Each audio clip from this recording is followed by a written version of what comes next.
Alrighty, well, this is it. This is us officially kicking this off for the first severe weather event coverage here on the Weather Nerds YouTube page. And hopefully, we will get some folks to join us in on this coverage here at right now at 2:24 in the afternoon here Eastern Daylight Time, or Standard Time, I should say, which is something I need to fix on this graphic since I'm so used to actually doing the doing a standard time or is a daylight time when it's actually standard time. So you'll fix that real quick. That takes like 2 seconds. See, there you go. Anyway, we're in store for a pretty active afternoon right now, and we'll see if anybody wants to join us here on this first broadcast. I'm sure I'll have people that'll be coming in and out of this, and may watch after the fact to see how I did. And if you do watch this after the fact, I hope you leave me a comment or something. Tell me something you like, something which you don't like, and tell me what I think I can do better as we go along. So, very active day it looks like we're going to have here late this afternoon as we've got the showers and thunderstorms blowing up. You see the thunderstorms seem like almost like mushrooms there, and they're big pillows is kind of blowing off, and the top's just blowing off. We've got some pretty strong winds aloft. Very good, strong jet stream energy with this thing that's going to be causing the problem. So you got this a screaming jet that's kind of streaming through here, and the winds at the surface are kind of coming in like this. So that's what we call wind shear, and that's what we're going to be dealing with. Tremendous wind shear over Louisiana, especially. So that's going to be definitely problematic, really here for the next 6 or 7 hours or so. Obviously, as this what's going to develop to a squall line and then kind of move in across the area. So the enhanced area is sitting right in here right now. So you can see the areas there in orange. That's kind of the ground zero of what we're going to be watching here for this afternoon as we go through the afternoon, watching this thing develop and see how it evolves. So the tornado risk is the highest in that area. So I can show you the categories here right now from the Storms Prediction Center, showing about a 10% chance right in there. The wind damage is even a higher risk, as we've got a pretty good jet stream aloft, not to mention wind advisories already up for a good chunk of Alabama and Georgia, and just very windy conditions. The pretty good jet stream just above the surface there. So yeah, it doesn't take much to bring it like a downdraft, bring that higher winds down to the surface. So you've seen that red there with a 30%, and then even hail risk with this, 15% for a good large portion of from east Texas over there next to Mississippi. So they kind of got all three categories of what you're looking for severe weather with this particular event working its way here through this afternoon. Now, as I showed you just a minute ago, the current watch area is that box there in yellow from east Texas right into a good chunk of Louisiana, a few counties in southern Arkansas, right over to the Mississippi border right now, and that goes until 7 o'clock. And then we'll probably see another tornado watch a little bit later. That'll go into Mississippi and Alabama here for this later going into tonight, and then clearing through Alabama and Georgia. There'll still be a slight risk for tomorrow for like parts of Alabama, maybe getting into a little bit of Georgia for tomorrow morning, as the front's going to slow down a little bit, looks like, as it moves through for tomorrow. But I know a lot of folks are traveling, starting travel, and they started today or they start later this week. Hopefully we'll get the storm system out of the southeast and we'll see things begin to improve. So latest radar here, I kind of show you this right now, and we're going to be playing around with this. We're going to be moving around. I'll be taking breaks. I got little standbys things here too, so folks can kind of come in and kind of come out. If right now I'm only seeing one person out there, and it's the middle of the day, so a lot of folks are working right now. It's busy. So you can see the storms there flaring up. The heaviest storms there just pulling out of east Texas and coming into Louisiana up there toward the north. See the warm front moving up toward the north there. So again, you've got these, when you see these storms out here in the front, and when they run into any kind of squall line, you can get kind of little spin ups, little eddies that can just kind of spit up in there. And that's why you get the tornado threat in there with any kind of squall line kind of interacting with any kind of potential quote unquote supercell out ahead of it. Moving through is this warm front's going to continue to race off toward the east there, and lift up as this low pressure gets closer. This is the same low pressure system, by the way, that was off the coast of California for long, at least what remnants of it anyway, that migrated in the middle of the country. Been watching this for about a week or so. It's been interesting to see. The European model, I think, did a pretty decent job of advertising this about a week out when I was first looking at it, and I thought the dynamics were definitely going to be there, and that's what we're seeing. That's probably the strongest thing is the dynamics. There is some latent heat there. I mean, you got upper 70s to around 80. That's not bad. You know, that's not bad at all. So you do have some heat energy there. Not as maybe as profound as you would see, say, in a springtime severe weather event.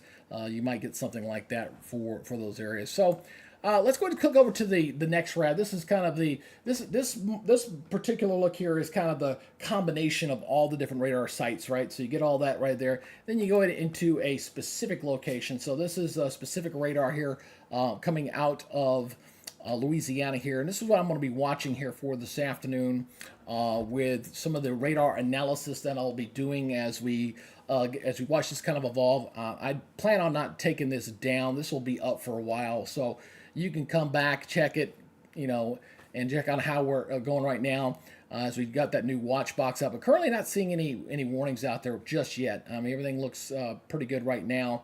But that will change as we go through time. So let me go here interactive here. I want to add an overlay here, just some storm tracks on here so you can kind of see them kind of pop up in here.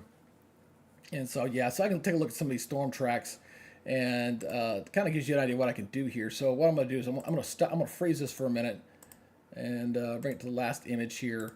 So when it's frozen like this, I can sit there and look at a particular storm cell. I can give you a storm path in here. I tell you, you know, the hail size, all that. These cells are moving pretty good. This is at 56 miles per hour, pretty good, and pretty decent. It's not a severe one, as you can see. Severe hail, no. Probably hail's low, but something we're going to watch. And I can do this on all these different cells and kind of evaluate what's going on. And then I can also go over to the reflectivity. I mean, over to the velocity mode, which kind of looks for winds that are blowing towards and away from the radar. That's when you kind of get the greens and the reds that kind of notch up against each other. So this is another tool, and I've got other tools too that I can pull up at any moment to go ahead and go through this and give you a proper analysis of what's going on with these storm systems as it's you know, getting closer through the area. So if you happen to be in Louisiana, just make sure you got a plan in place. That's the big thing. If you have any relatives or anybody in the watch zone, just make sure that they're paying attention. They've got that weather app up, that they know what they're supposed to do in case of any kind of severe weather. Just make sure that you got a plan. And you know, I anticipate this is probably going to be a pretty active. You know, going into December, I think we're going to be active. The weather pattern looks active for the southern jet stream. We've been talking about El Nino and the impact on that, and how it gives us a pretty active subtropical jet flow. If we get a warm shot combination hitting in with that any kind of colder air that comes down, especially with a strong westerly wind, and then you get a strong southerly wind with a storm system, you can get wind shear pretty easily with that. So again, that's what I'll be watching going through the winter months, and then of course we'll be looking for potential winter storms later, and then you know, we'll go into next year. So again, this is going to be pretty fun. I'm just going to kind of take it easy here and kind of pace myself, because you know, this is going to be something that is going to hopefully bring people to the page. And I know there's a few other YouTubers out there. They've got some pretty good subscriber bases, so when they do a live event, they get a lot more viewers than I'm going to get here. Probably my entire run. I'll be lucky to get probably 100 if I guess. But we're going to give it a shot. We're going to give it a good college try as we try to learn the ins and outs of YouTube and what you can and cannot do, and how to grow a good product, because that's what I hopefully want to do. I want to get you know, a good set build up here. I've got some shirts coming. I got let's say Weather Nerd shirts that I'm going to have. I'm going to hopefully get a different microphone with a little windsock on it. So Weather Nerd's kind of my brand here as I'm going along. But again, we're going to be looking for some active weather today. That's for sure here. Going for the next 5-6 hours, especially in this area where the tornado watch box is currently sitting up across Louisiana and Texas mostly. I don't really know if we're going to get it. Might sneak into Arkansas. I know they put those boundaries there for a possibility there, but we'll see. It might clip in Arkansas. But the best dynamics appear to me to be further south when I was looking at the kind of the model data here. as far as where the best wind shear and the best instability was. I think it's just a little bit further south there, but it's close enough. Yeah, I'm mixing semantics here between forecasters. We like to say, oh, I don't think it's here. It's going to be somewhere else. It's just one of those things to watch for this afternoon, because it's been a while. I'm trying to remember the last time I saw Enhanced. It's been a hot minute. I think it was sometime. It may have been during the summer. I don't think I've seen that during the fall. Not that I can recall. It was sometime back in the fall when we had that there. So I'm gonna go ahead and get my. I need to get my dang my chat box up. So let me go ahead and get that thing up so I can at least maintain some chat. I need to. Oh, there we go. I want to try to. Hello, everyone. Please chat here. So there you go. I just put something up to see if I can get something to show up over here with my panel here. I'm using a software called OBS software. That's what a lot of you YouTubers use, the same software. It's really kind of neat because the OBS software is pretty user-friendly, and it's supported by a bunch of different users, and everybody, you get the computer geeks that can write the algorithms and cause folks to kind of go in and do some different things and basically build on a product and make it better and better and better and better. And I'm nowhere near the expert on using this software yet, but I'm going to get there. Give it time. I definitely will be seeing that get there over time. So I was trying to see. Let's see here. I want to bring this down so I can. The other thing I desperately need to get is a second monitor. I don't know how in the world I intend to do this with only one monitor, but I'm going to give it the old college try, to say the least. So we shall see how this goes here. For now, there goes my little chat box there. So I'll move this over here just a little bit. So if anybody chats up, I can at least see it and can respond to it. So anyway, we're doing a live broadcast today. We're going to be watching very closely this potential here for active severe weather across the deep south. There you can see where the enhanced area of severe weather is. That's also where the highest tornado risk is going to be, roughly about 10% in that area. And the current radar is looking pretty busy. It's starting to heat up, and I suspect here we'll probably get some more. I saw a warning earlier before I came on, but it did go away, and so we're just getting started. We're just getting cranking here on this severe weather for Louisiana right now. I've got a Facebook page that I do kind of a more local product for Columbus, Georgia. That's where I used to work, and got a pretty large Facebook presence there. So I went ahead and did my weather cut in with them earlier, just so I can get over here and get started on this coverage right now, right here. So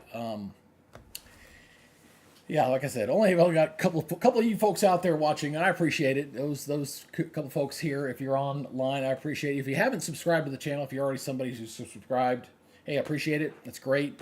I put the counter on there just so I can keep an eye on it to see if I do get any kind of updates here.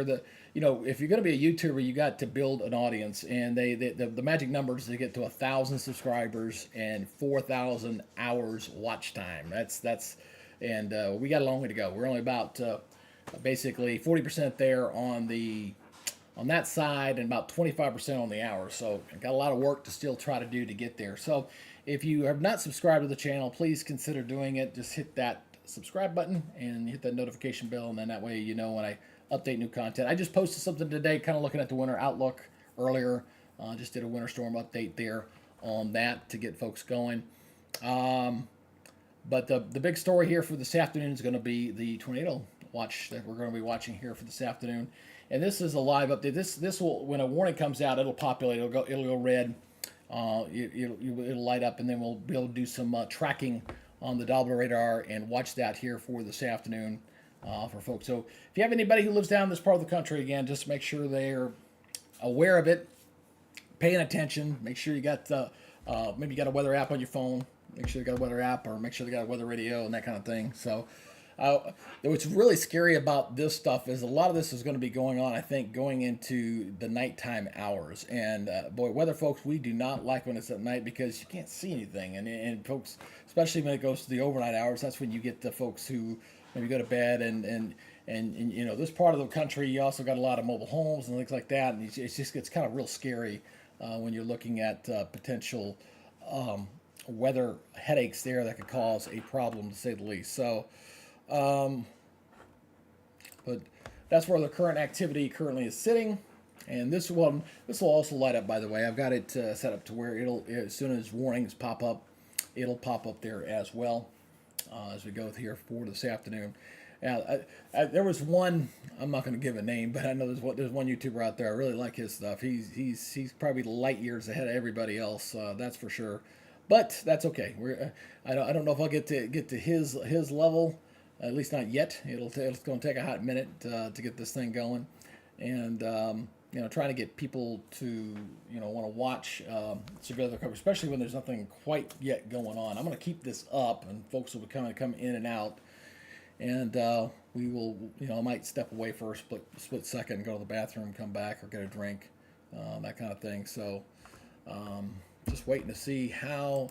When I saw that first warning go, I kind of got a little nervous because I wasn't expecting this for another couple of hours maybe, and then they put the watch box up and I saw the one warning. I thought, oh, maybe I might get some more warnings in here early. So I started a little earlier than I wanted to, you know, 17 minutes into this broadcast. But you know, we shall see how things evolve here for this afternoon, to say the least. So let's go ahead and take a look at some of these here on the Doppler radar here on the level 2, and I'll try to see if I can see anything going on that kind of catches my eye for right now. So let's take the storm tracks off here for the moment, and I'm going to go ahead and start controlling this. We'll start playing a little bit, and we'll see how things are going. So I can zoom in here. Again, this is a nice little tool here. And I'll tell you the big problem I'm going to have in Louisiana, some of those dang names, I'm going to butcher them pretty bad. So if you're in Louisiana, if I butcher the name like Nacho Cheches, for example, I do apologize. I'll try to do the best I can, but I'm definitely not going to be doing it very, very often, to say the least. But you can see here where the heaviest of the activity here is in southeast of Shreveport, southwest of east of Shreveport, so down 71 right now. That seems to be the general area of problems there with some of the heavier storms here. And I'm going to get my little draw box up here ready so I can do some stuff. So you can see kind of the heaviest storms here just crossing 71, probably some very torrential rains. Might see some small hail in there as well with some of the higher reflectivity. The higher reflectivity, you get the stronger rains, you get the heavier downpours. You know, you get a lot of problems there. I can actually also take a look at the, oops, let me make that out. I'll minimize that for right now, and let's take a look at see how the lightning data is doing here as well. So we'll pull up the lightning data here. Oops, not storm tracks. I don't want storm tracks. I want lightning. There we go. So yeah, pretty good lightning. You see the lightning effects there here over the last 30 minutes or so. So and that's another thing I do look for the lightning. When lightning starts going up in a general area, that usually indicates that a storm is intensifying. And these storms here to the south, just to the north of Hemp Hill, definitely catching my attention as it's crossing out of East Texas and just coming into southern Louisiana there. Some pretty hefty storms, to say the least, right there. The only thing I don't like leaving the lightning data up is that the icons are just a little big for this software. So I only bring them up when absolutely necessary and needed. I'm going to go put the spotter network on. That's good to put them up. And you kind of see where the storm spotters are. And you can get their reports as well with this. And let's see here. That's my surface winds. So everything's coming out of the south. And that's one thing you can see here. This is a good illustration here. All right, so you got winds here coming out of the south.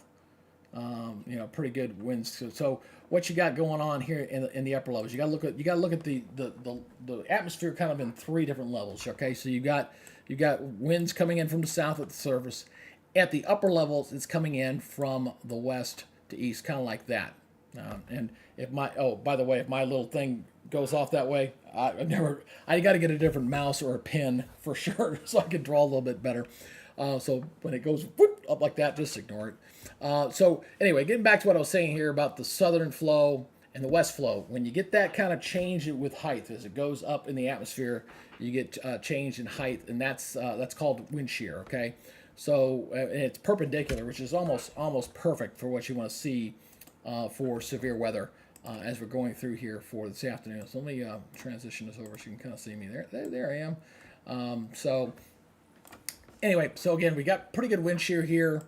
Let me turn that off real quick. I'll turn the surface cells back on. I'm gonna keep the spotters up. Spotters are great. There are eyes and ears in the field. I mean, and a lot of these guys are trained by their National Weather Service offices, Alexandria and other places across Louisiana. Every Weather Service office all over the country definitely helps train these spotters, and they go out there. And you got the professional storm chasers out there as well. And I hope in time, as I kind of get this channel built up, that I establish the relationships with some of the storm chasers out there, especially the professional ones, and get their permission to also include their feeds in with my own live feeds, so I can support help promote their own page while I'm trying to promote my own. So over time we'll get that, but again, you see some very strong thunderstorms right now, but nothing in the severe limit just yet. It is pretty quiet. I can see where these storms are, where these chasers are sitting. A lot of these guys are just stationary right now, not really moving all that much. So they'll update as they go through time, and we'll continue to watch them as well for this afternoon as we watch these storms evolve. This area near Manny is catching my eye a little bit there. Would not shock me to see the potential for maybe some sort of warning that may come out for that a little bit later. Actually, if I just shut my drawer down, let me get that back up again. Oh, because I'm on the other side. It would help if I had the right window. So we're talking about this storm cell right down here to the south. And it's definitely something to watch. I'll watch that very closely. Let's see, do I have that all the way up? No, I do not have the whiteboard all the way up. That's why it's not drawing. All right. Let's go back to here. There we go. All right.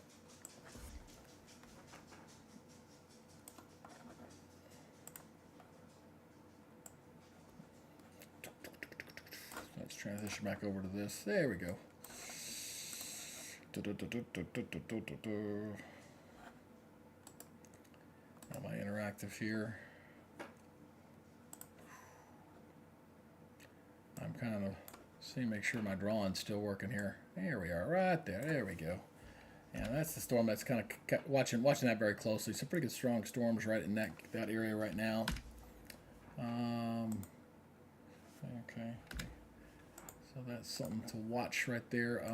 The other thing I could do here within my overlays is I can also include the county names, or in this case, the parish names. So I can turn these city names off.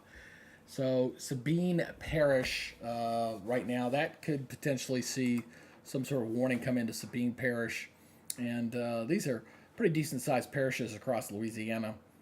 So I'll be watching that closely. Again, hopefully I won't butcher the names too bad here as we're going through the coverage for this afternoon. So keep that line up. Turn the county names off here real quick. All right. Let's go back over to the main overview here, the main radar here. There we go. So you kind of see the composite radar here, reflectivity showing the most intense storms across really Louisiana for the most part. East Central Texas, it's okay. Front's still back off toward the west there, but the stronger storms definitely across, say, the west central portions of Louisiana, going up near, not too far from Monroe, as these storms are continuing to move off toward the east there. So yeah, this afternoon is going to be fun to watch to see how this evolves. I don't know if I use fun's a relative word, by the way. I don't want to offend anybody. Because how can you say severe weather's fun? Well, for a weather geek, it's fun, but if you're stuck in it, it's definitely not fun at all. To me, this is all about safety. I have covered hurricanes. I've covered severe weather events through Metro Atlanta, Birmingham, Chattanooga. I've done Panama City. I've done these a lot over the years, and going live and doing live weather coverage, it can be tough. It can be very taxing too. I remember during Hurricane Ivan back in 2004, we were doing tornado coverage for like 11 hours straight. I mean, we were tag teaming it, just trying to keep up with how bad that weather was during that particular event. So again, we'll go ahead and switch back over here. And oh, there's my first warning. I see a severe thunderstorm warning just posted there. All right, I just saw that. You see that orange there that popped up in there, so that tells me we got a warning, and we do. Oh, look at that. We do have our first warning into Louisiana. All righty, let's take a look at that, shall we?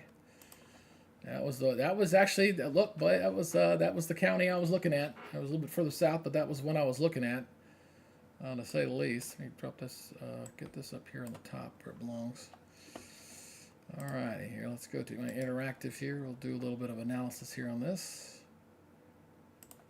All righty, so this is our watch box here. Severe thunderstorm warning. And in fact, until 3:15, that's Eastern Standard Time. I'm not sure. It's 2:15 Central. I guess it's because I'm in Eastern Time Zone. It's doing it that way. But 2:15 Central Standard Time with that particular warning right there. And let's put up the county names here again. That is for Vernon Parish. Vernon Parish right there, right near Hornbeck. That's definitely an area of concern, to say the least, with some very strong winds. Going to be the big thing here. Let's go ahead and open. Let's see here. I don't want to pull up there. So the big thing to watch out for here is the strong winds, the gusty winds, and as well as hail. Obviously, a lot of lightning with this. Let me go ahead and stop the loop on this. Let me go to my control here. I'm going to stop the animation here. And so I can go a little bit closer. Let's go here and put up the storm tracks here. Let that populate in here so we can get an idea of some of the tracks here. Looking on the edge of that storm, and I'm going to turn that off real quick. Let me go on options here. It's kind of a little funky thing with that panel. It pops up every time I move around. So anyhow, so you kind of see the pulling on this particular cell. You see that corner cell there. So it's moving 43 miles per hour. Probability of hail 40%. Max hail about ½ inch.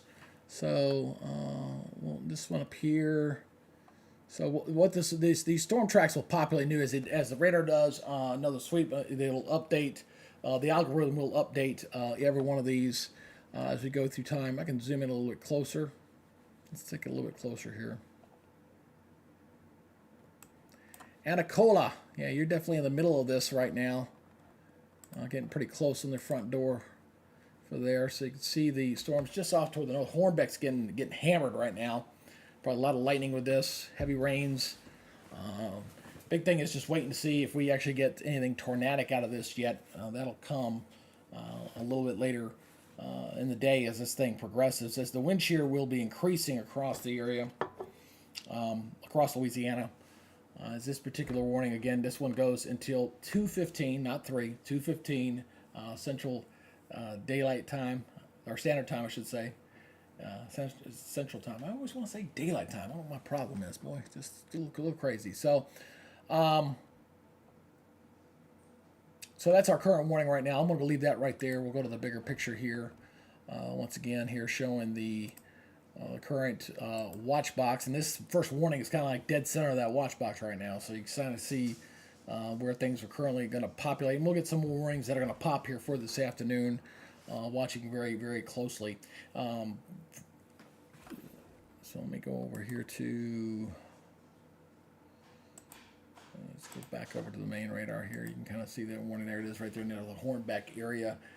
Very warm. I mean, its temperatures are well into 70. Alexander is sitting at 81 degrees, so we definitely got some warm, moist air that's flowing in out of the Gulf of Mexico. Definitely adding fuel to the fire. That's what this, I mean, it's really, Texas gold. I mean, you got a very nice warm flow out of the Gulf. Again, it's that upper level winds are blowing this way, going for that AKA wind shear that's in there. And as these storms kind of interact and bump off each other, and I look at this stuff down here to the south. You see this stuff kind of right in here, the smaller cells, as they interact with that squall line. That's when you worry about getting those spin ups right now. You're definitely into the quote unquote warm sector, south of that warm front. And sometimes you can get stuff to spin up along the boundary of a warm front. I remember tracking a tornado across Alabama that was running right along that warm front boundary, too. And it was a significant one. It was an EF4 tornado on the Fujita scale. And that's another thing I got to make for these live for future content is some graphics to help support that. So 3 concurrent viewers. Hey, man, we're rocking it. But that's okay. You 3 folks, I'm here for you. I'm here for you guys. If you guys got a comment or something, you please leave that down below. I'll be kind of chiming in here. And if you got any questions, and if you have not subscribed to the channel, please do. I would appreciate it. So let me go check over here to the old chat just to make sure nothing's out there. Nope, we're quiet right now for the moment. That's good. Alrighty. Like I said, this is I am a new YouTuber, to say the least. Very much in the early games of this. Launched this channel back on October the 1st. That's when I got this thing started, and so not quite 2 months. I've gotten over 400 subscribers. I think that's a solid start. But we hope to, get to the point where this product will grow on its own, and folks will want to come in and say, "Hey, you know what? I like what he does," and I hope you can. I find out. Most anything, I just hope that no matter who you are, where you are in the country, if you've got that one weather guy that you really appreciate and that you really trust, make sure you lock onto him, man. Stay with him.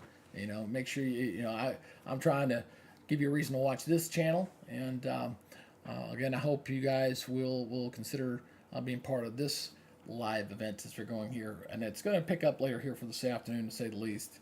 And I definitely will have to make sure I got my bottles of water and ready to go. So, all right, let's see here. I want to go back over to the radar here, watching this very closely with that particular cell.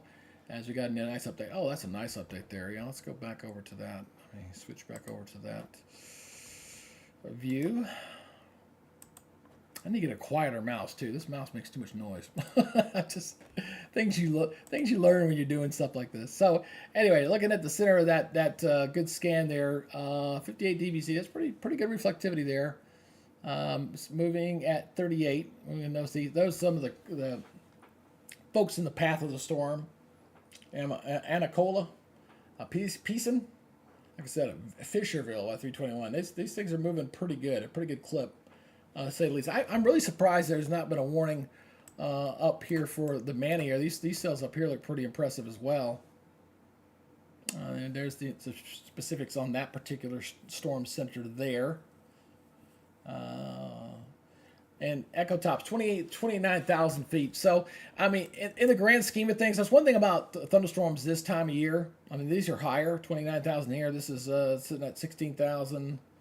That's kind of low, not much there. They're not like the thunderstorms you get when you're in the springtime, when you get 40, 50, 60,000 footers. These are going to be much lower. That's very typical for severe weather this time of year. They're not going to be nearly as high. So that's what we're looking at right now with that particular cell. I'm going to go back to the category map here. So this is in Louisiana. This is kind of the ground zero for the severe weather that's going to be coming in today. That's where the highest probability for tornadoes are. That new warning I just showed you there is in that enhanced area, just on the western portion of that area. And the reason why that area is kind of the ground zero for the potential for that tornado activities, that's where the wind shear is going to be at its strongest. So again, you're looking at the categories here. I'm going to switch this over here. I'm going to go to my categories. And you see the tornado threat there. That's the highest in that yellow area right in there, because of the fact that, and go back here, here we go.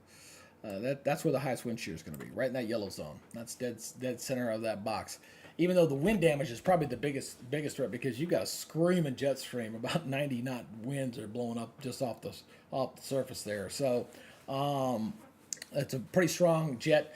And when we're talking about severe weather going into November and December, especially in a quote unquote El Nino year, the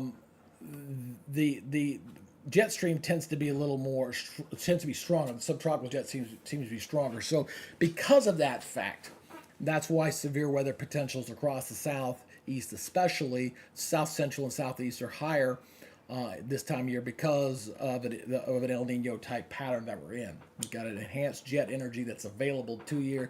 The probabilities of getting wind shear are higher. And we've got several, there's several southern events that I'll be watching here just for the next 10 days with like 3 different systems. None of them as dynamic as this one, at least showing right now. But any one of them going through time, depending on how they evolve, can bring you that probability of severe weather that we're seeing for today. And we'll shut that down again. I mean, this is pretty impressive. You see the tops of these storm clouds here, kind of blowing up here on these storms. You see the whiffy clouds kind of in there. That tells you got some very good jet energy blowing in off the top. And I showed you the ones earlier. If you just happen to join us, you got the southern winds kind of blowing up from the south. So the central portion of Louisiana is going to be the area that we're going to watch very closely here for this afternoon, as we are now, how long into? We're about 36 minutes into this coverage. So that's, hey, time goes by when you're having fun. As I said, all relative. So let's go back over here to the radar again. Kind of leave it here for a second. Let me check. I want to check something here real quick. Just seeing that the SPC has got anything new here. Still talking about that tornado watch there. Let's take a look at this real quick.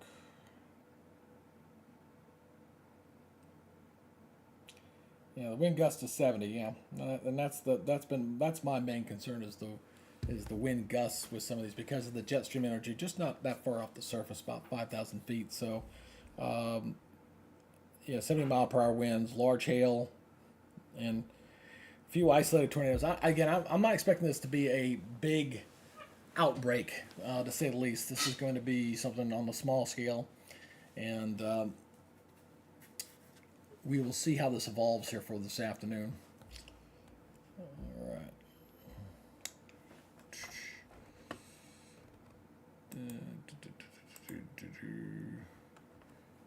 Waiting to see if they're going to issue another warning for that one. Let me go back over to this one here.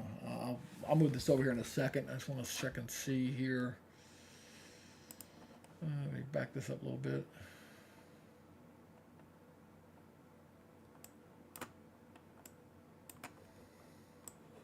Yeah, I'm also going to transition over so you can see what I'm doing here. All right. Yeah, I'll write this again. I'll turn the weather overlays off. There's all the storm spotters out there. Yeah, coming out of Sabine. Let's see if Natchez Parish. I see a lot of the storm chasers are up that way. And I'm guessing the reason why they are is because they see in maybe the interaction of 2 cells that may be kind of merging a little bit. I don't know. It's kind of a mess looking at it from my perspective. Oops. That caused a little problem there. I'm going to do that. There we go. So you got all these storm spotters sitting up in here. So you got this one cell that's going this way, and then you kind of got this other one kind of coming here from the south. So they're seeing I think they're kind of see if they're going to merge and have any kind of spin ups in that particular area right now. This storm up here to the north, up in Winfield, this one up in here looking pretty impressive, pretty strong up that way right now.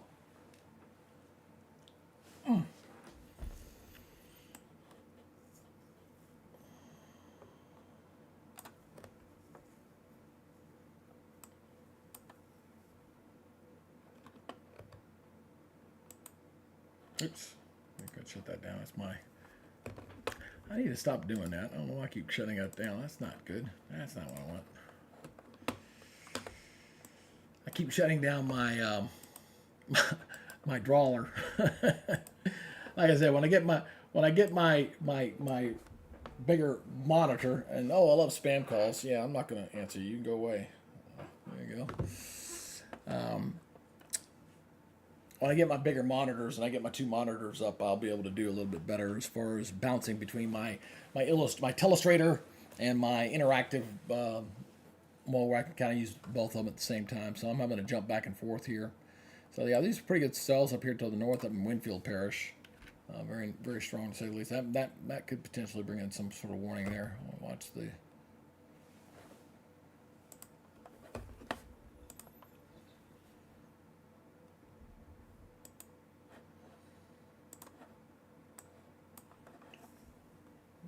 All right. Wow. Go ahead and bring this back over here again. There we go. Kind of watching the bigger picture here, seeing how these storms are coming out of the Gulf and how the storms coming out of east central Texas are going to interact with that warm, moist flow that's out ahead of it. As again, that push from the west to east, and you get that southern stuff there coming in from the south. So we're going to watch that very closely here for this afternoon.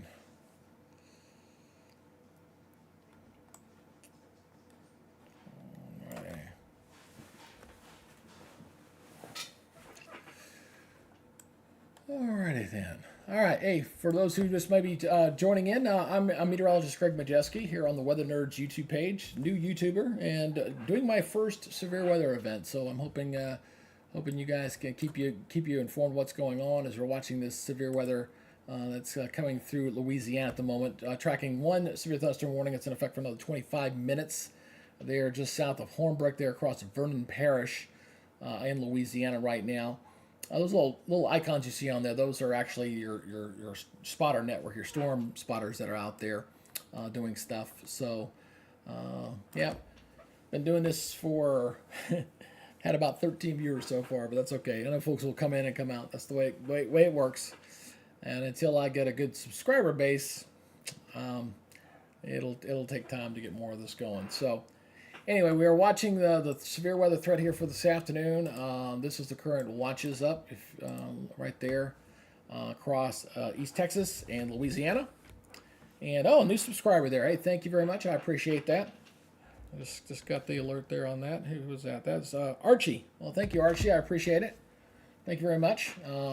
There, right there across Louisiana is where the current tornado watch box is. Now, tornado watch, of course, means conditions are possible for severe weather. I always loved that old meme. If you remember the old Wizard of Oz meme where they showed the Wicked Witch of the North when she's on her bicycle, and then when you see her in real life, it's like the bicycle, let's get ready for her, and then you see the Green Witch, that is the real thing. So right now we've only got one severe thunderstorm warning up right now that goes into for another 24 minutes or so there across portions of Louisiana. That is right there. They're across just north of Leesville. Looks like we got a spotter that's in that area. We'll be watching closely, see if they get any spotter reports to indicate any issues here. That's Clint Hendricks is sitting up in that particular cell right now. It looks like he's catching the tail end of it right now. Let's see, do I have my spotter reports on? Let me see here. I want to keep local storm reports on, see if they've got anything in there yet. Nope, nothing just yet. I'm going to keep the local storm reports on, so if something populates, we can take a look at the actual stuff on there. So anyway, alrighty. Oops, I didn't mean to do that.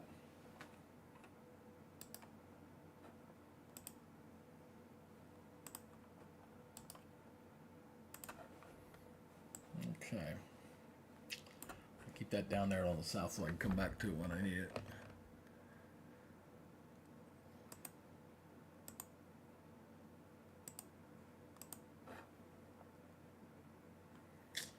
Alrighty.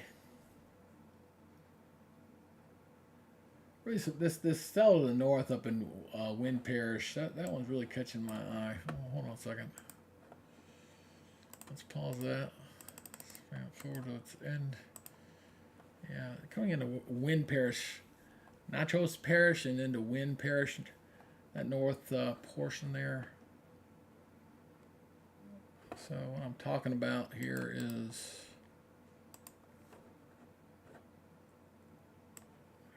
So we're talking about this part right up here. Not a warning officially, but it's just catching my eye. A little inlet there. Watch that one very closely. Let me shrink that back down. All right. Let's see if they got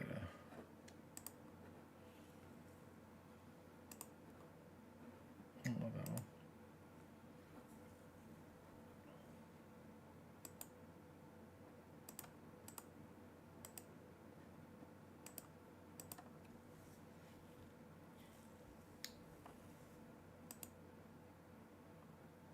Turning on my spotter storm tracks here to see if there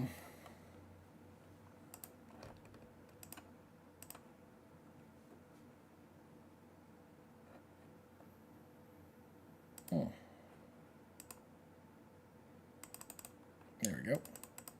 It's loading up there. So yeah, there's checking this one out. Moving 40, 17,000 feet. That's kind of 25. So it's going to pull out of the warning area. 40% chance of hail. And a lot of hail is there's that. It's definitely some cold air aloft with this thing. So hail is definitely a probability with this for sure with all these storms as they're moving on through. And there's a track of that. Looks like they'll be coming out of that warning box here pretty shortly, and they may just discontinue that warning here. Although we got another 15 minutes left on it.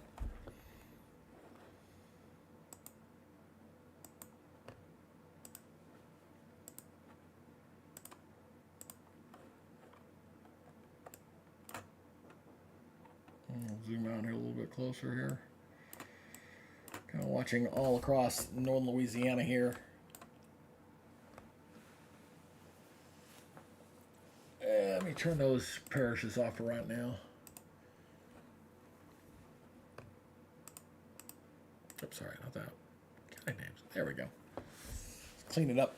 Gets a little too overpopulated when you get too many stuff on the ground right now. But yeah, that storm that was severe doesn't look nearly as impressive as it did earlier. So I think they'll probably just let that one go. And we'll see how this stuff that's up here to the north, see if that warrants any potential severe up this way ahead of that system. That looks right now, just eyeballing it, that's where it looks like the most impressive stuff for right now. Let me see here.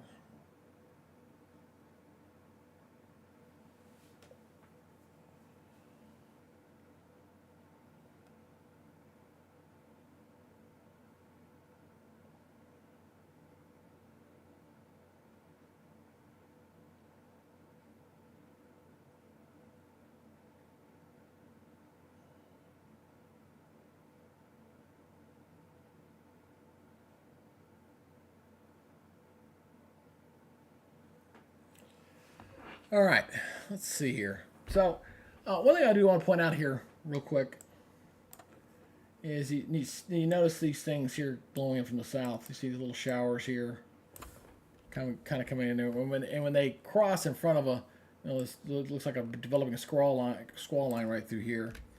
That's when you can kind of get spin ups. And you always worry about like supercells that may develop out ahead of a particular storm as it moves on through.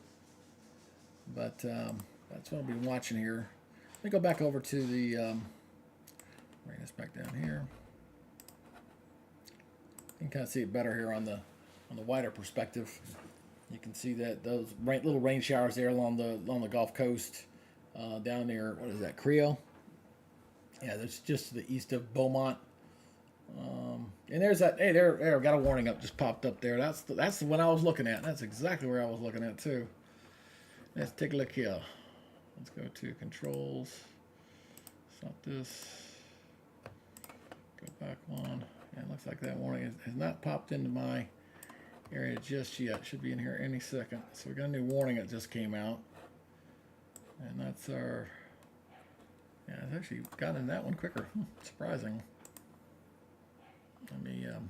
Let's do this. Let me do this. So I can get the specifics on it real quick. So we're talking about right there. So you got tornado warning. It's radar indicated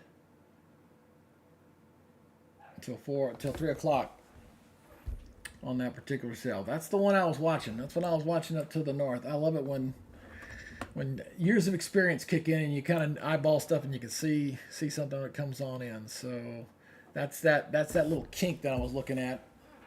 That's exactly where it was. let's go back over here.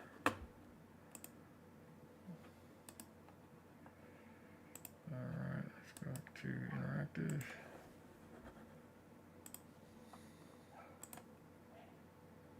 Make sure everything's on. Everything's on like it's supposed to.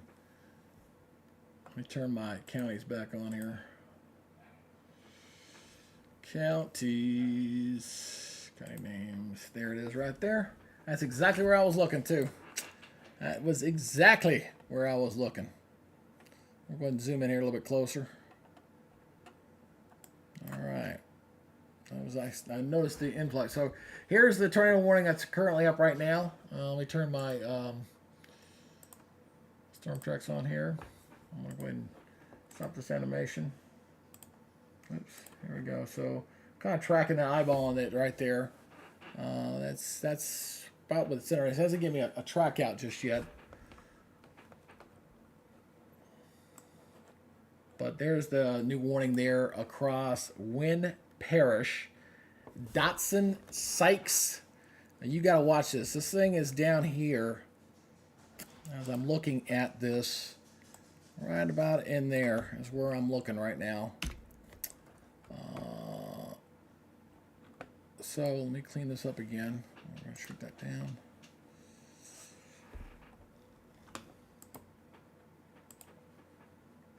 Yeah, that's definitely. So Dotson, Sykes County. If you're in a tornado warning, anybody who might be in the area, if you know for a tornado warning, we always tell them that you always get to the lowest level of your home. Basement if you got it. I don't know how many basements they got in Louisiana. You definitely want to put as many walls between you and the outside. We say the interior hallway closet or under a stairwell, something like that. Put as many walls between you and the outside. You definitely don't want to be in a mobile home, that's to say the least. So if you're in Louisiana and you're watching, if you know anybody down that way, just make sure that the folks know that what they're supposed to do with this. So this is our first tornado warning of the afternoon. This one goes until 3 o'clock. That's Central Daylight Time. I'm assuming there's probably a setting in the software that I have to go back and change the time. I'll have to figure that out a little bit later. But this is 3 o'clock Central Standard Daylight. I said daylight again. Central Standard Time for that particular cell that is tracking there. So let me pull up the specifics on that. Okay, and we're talking about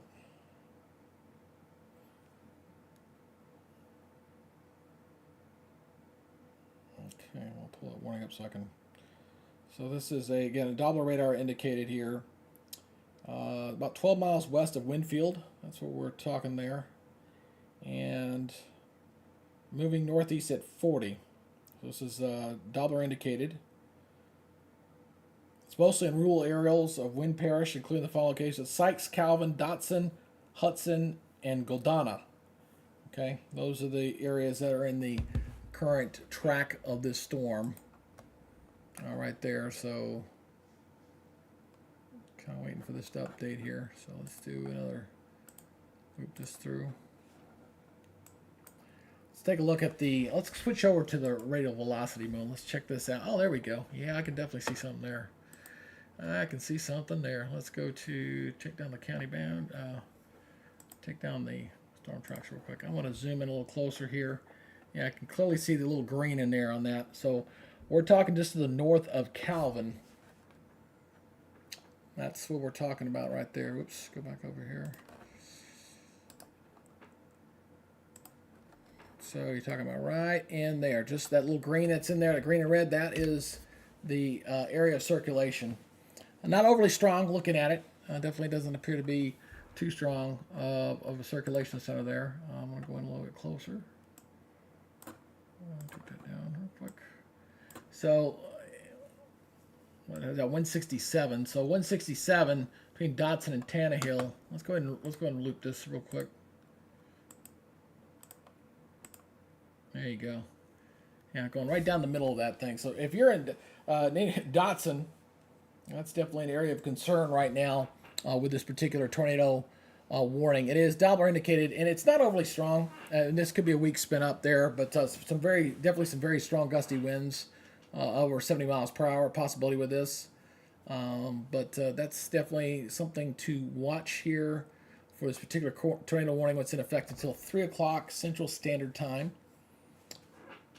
And it looks like it may cross 167 between Tannehill and Dotson. And of course, Sykes, you're further out on this. We've got our first tornado warning of the day. So again, anybody who is just joining us, appreciate it. Thank you very much. And consider subscribing to the channel if you haven't done so. As we're going to be watching this very closely here for this afternoon for this potential for severe weather. As we're watching a little, that little green there, this is updated there, so that green on red, getting just south of Dotson there. I just updated there. So let's, again, you can see where it was back here.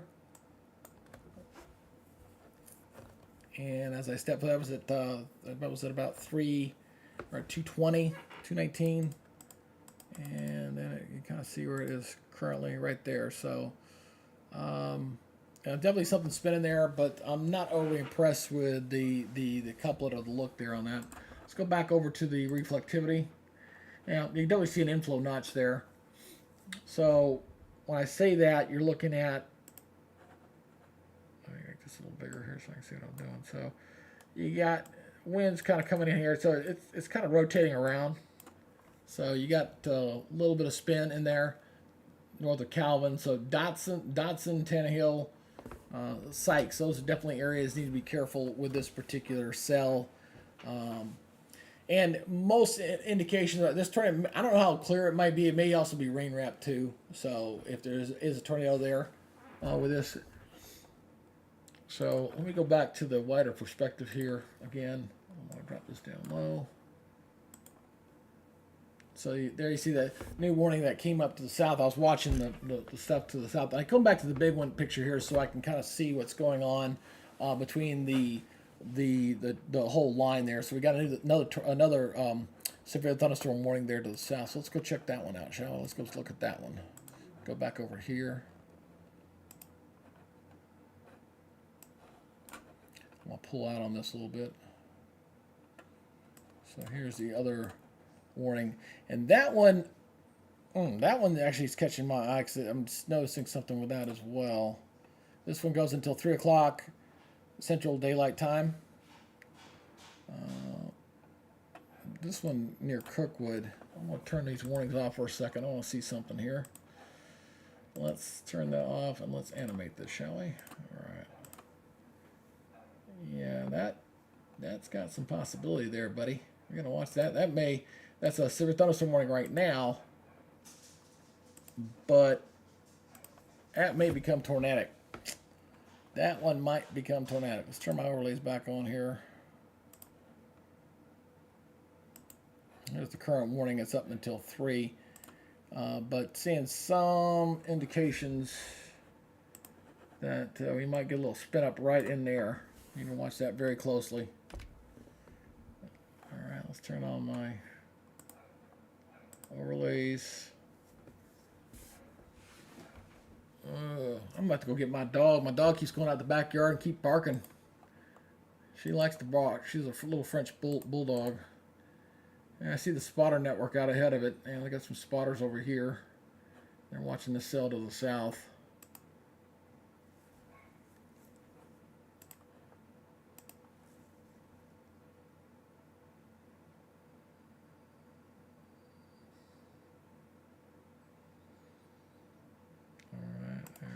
There. So there's this particular cell.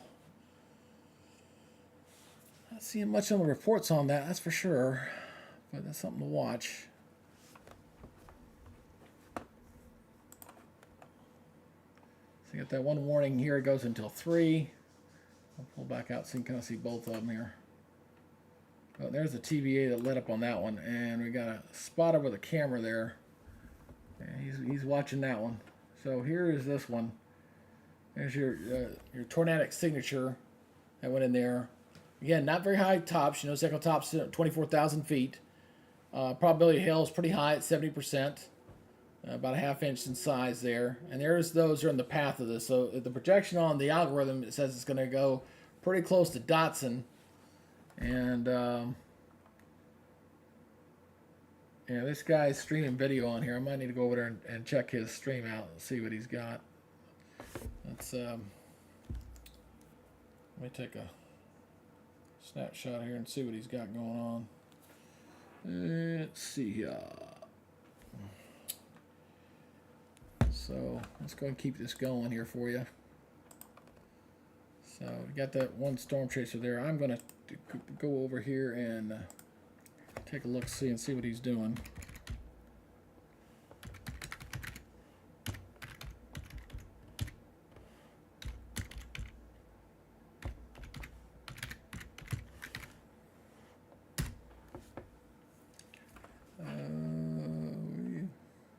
Let's see here.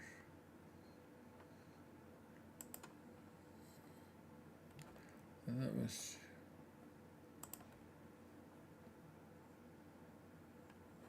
Let's see if he. Well, he's moving. Let's see. I think it's this guy here. Yeah. All right. Let's take a look. All right. I'm gonna go ahead and. Seen a couple storm spotters out there. We'll go ahead and bring them up. Let me switch over here to something that can do full mode on. Alrighty. So bear with me for a minute as I'm going to try to bring the storm chaser guy up and kind of see his video. What's going on here? Okay. Let's bring that down. Whoops.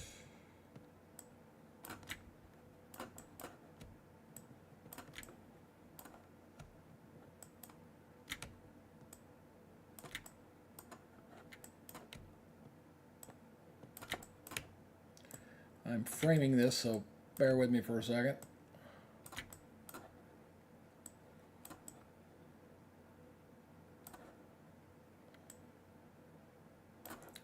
So just pulled up this is one of the storm spotters here. This is Freddie McKinney. We're on his, he's at www.severestudios.com/live space. All right. So he is doing a storm chase out there right now. Yeah. Let's go back over to here.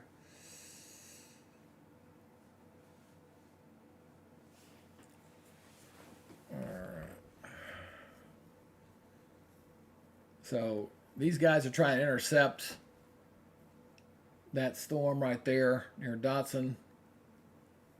And yeah, there's the new TVA just came out on that. Let's look at that one a little bit more closely. And what I have to do, I'm gonna have to shut him off for a second because he is slowing down my stream for some dumb reason. Let's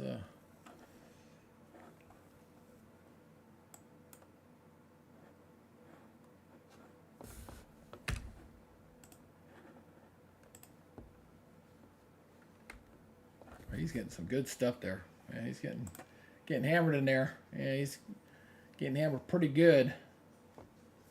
See those storms as they're moving through there right now. So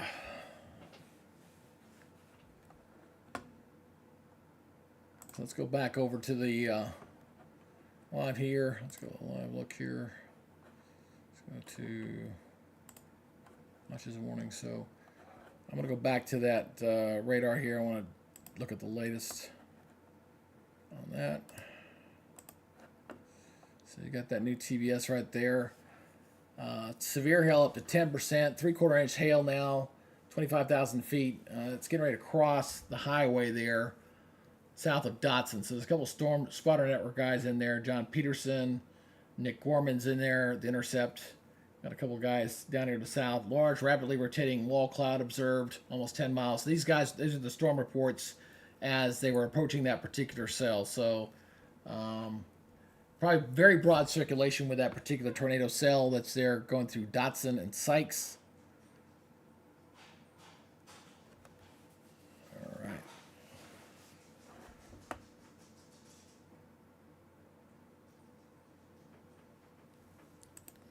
Let's see here. Not exactly.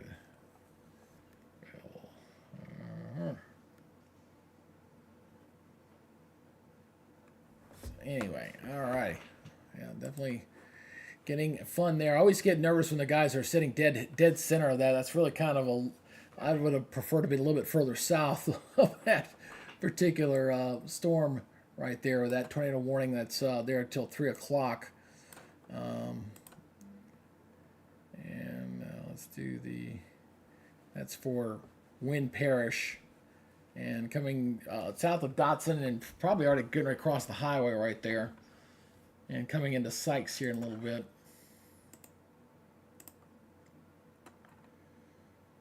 Let's see here, where did I go with that? Yeah, so here's, he came through that pretty well.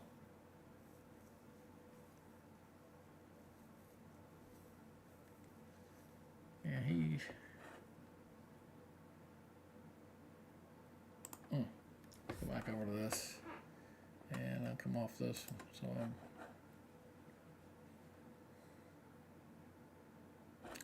I'm gonna turn that live shot off there. It's dragging down my stuff. I'm plugged into my modem, but I may not be actually getting my modem stuff like I thought I was. So let me shut him down for right now. I'll shut that down, delete that. I'll come back to you later if I need to. All right. That should bring me back up. There we go. Back up now. All right, so here's what we're looking at. We've got that one tornado warning. I got 2 tornado warnings, and that one to the south just warned. That one just went warning on. I knew that. Dang, I knew that was going to happen. Knew that was going to happen. I was watching that other one down to the south, and that's what happens. You get target locked on one storm too much. You got to bounce around a little bit. So let's go take a look at that other one to the south. We got our second warning here. Oh, Atlanta, Louisiana. Yeah, there's that other one. This is the one I was watching earlier. So there's those in the storm path of this particular cell here to the south. And there's some spotters out ahead of that one as well. So 3/4 inch hail. Very strong gusty winds. That's the big thing. You're gonna get 70-mile-per-hour winds that are going to be coming down with these cells as they come on down. Let's go to stop here. Let's just back that up. That was the one I was looking at earlier, and that one did become a tornado warning. That goes until 3 o'clock Central Daylight Time. Kind of replaced the severe thunderstorm warning with the tornado warning there. It kind of run between the two. So it's down here on the south. Let's look at the reflectivity on this one. Can't see much there. Kind of looking. The other one I saw pretty easily. That one I'm not seeing very well. Let's go to level 2, shall we? Let's look at that. This will take a minute to upload here. That's reactivity. Sorry, I didn't want that one. My bad. Let's change this again.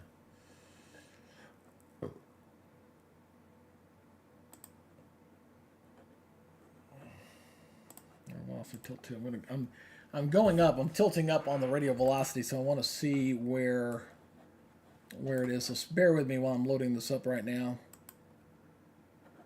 It takes it a hot minute.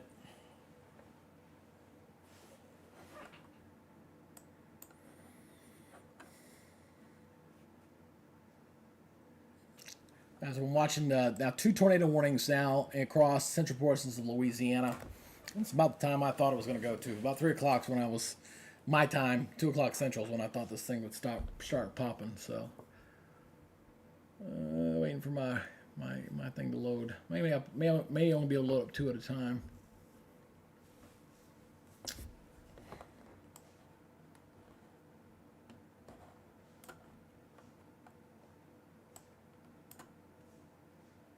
All right, I'll come back to that in a minute. Let's go back over here. So here is the current warnings up, and the watch box here in the yellow, that's the tornado watches. I suspect where those storms are currently sitting across central Louisiana, we may get a new watch box up here for portions of Mississippi here shortly. If that trend continues right now. I'm getting a lot of drop frames. I'm not liking that. I may have no choice but to redo that, reset that browser. It's taking too long, so I'm going to refresh that. So bear with me here as I go ahead and reload this up real quick for you. Hey, not that one. Radar Lab. All right.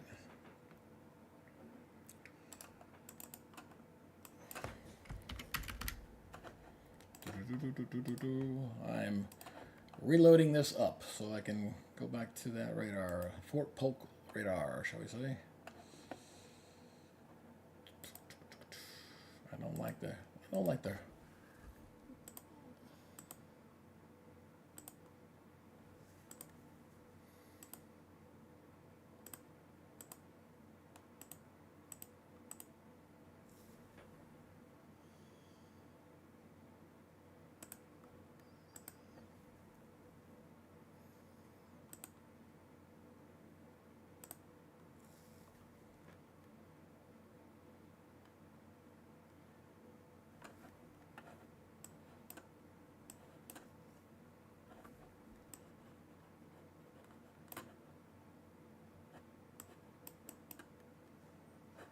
Oh, gotta make one more change here. My bad. I changed that back to 510. Sorry. There we go.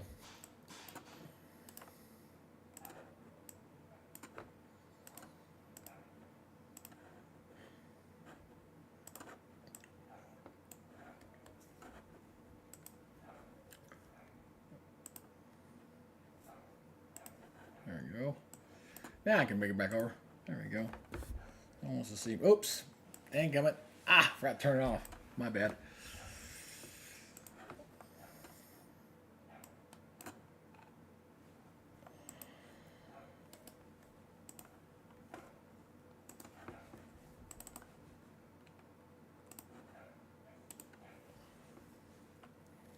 All right, we go back over my radar here while I get that reloaded up for y'all.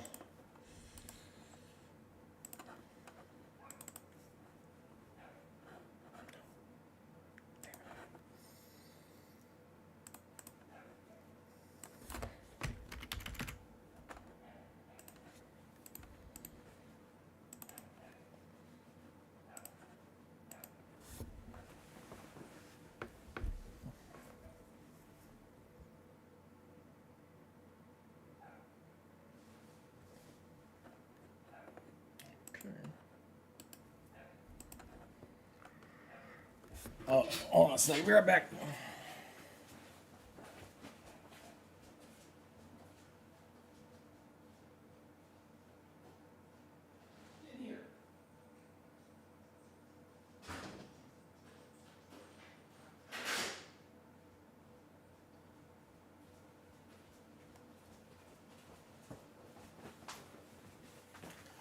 Alrighty.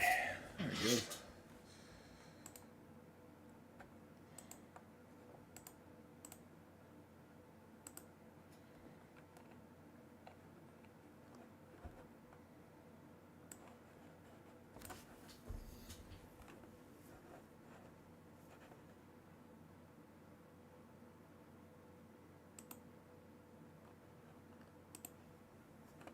There we go.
All right, now I got it back up. I messed that up. All right, so tracking 2 tornado warnings up right now. One to the north near Winfield. That one appears to be weakening. This other one near, the north one doesn't look nearly as impressive as it did earlier, but this one down here to the south, let's go ahead and zoom on this one. Because it's this tornado warning right here. As I go ahead and hit the controls on this, see, just stop right there. All right, you got something in there you got to watch right in the middle of there. There's a little bit of a couplet right in there. I'm watching very closely. So let's go ahead and zoom in a little bit closer. Zoom in a little bit closer. So definitely, so let's see what check the spotters here. Spotter network, a little storm reports here. A lot of spotters out in front of that one. Boy, they're all lined up. See them all lined up in here. They're all looking at that storm right there.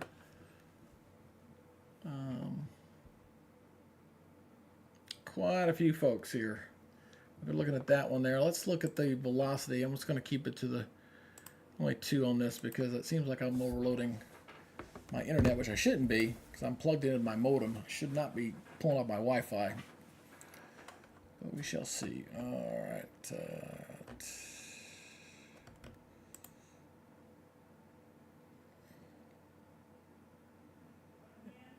Yeah. Nothing I can see on the velocity. At least nothing that's worthwhile. There's looks like maybe a little rotation there in the middle there. But nothing to write home about right now. Let's go back. Let's take that back over to the... like the velocity. That's a nice little couplet there, that's for sure. So when you're looking at radial velocity and you're looking at that, what you're looking for is something that shows the wind's kind of coming into it. So, and you're kind of looking right in here.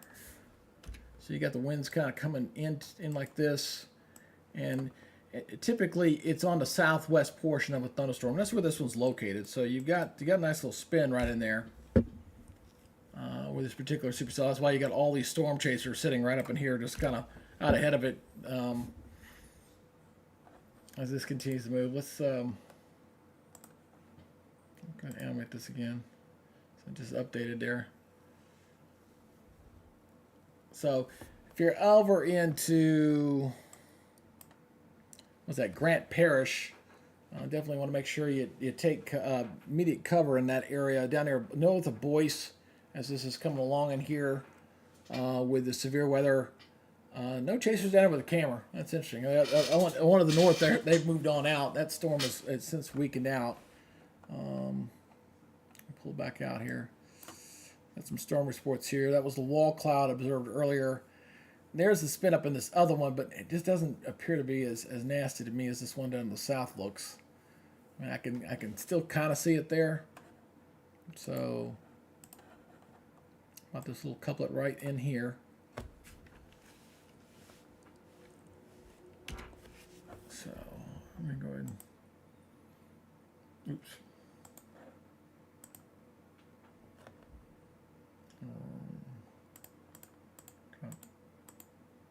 Kind of see that evolution of that little thing as it came right south of Dotson and raced off toward the east. So this next parish out ahead of it needs to be careful of that as well. So you got the two warning areas that we're looking at right here. Got this one up here and this one up here.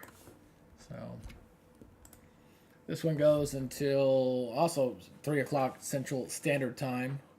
This was also 3 o'clock Central Standard Time. So let's take a look at the wider perspective here again. I'll have to go back and forth here. So there is the current warnings. That one to the you see the one to the north that's up near that intersecting with the warm front boundary right there, and then the other one down to the south. So those are the 2 warnings we've had, and we've had 3 tornado warnings so far, and one possible wall cloud. I don't know if it was actual tornado being reported. And the storm chaser was out there looking earlier. But that's all they got right now. I'm going to go in here and close off some of this stuff here. Make sure it helps my bandwidth out here a little bit. Anything I don't need open. Hello. Hello, everyone. I was checking my chat, make sure it was still operational going there.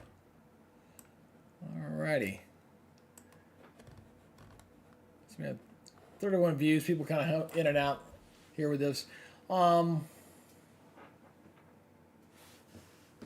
go back over to the reflectivity mode here on the main Doppler. And we're going to animate this again.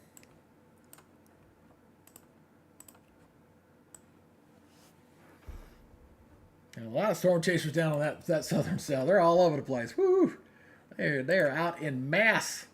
Look at all these chasers down here. All these storm spotters. They all looking at that one little cell right through there. They're up the whatever road that is.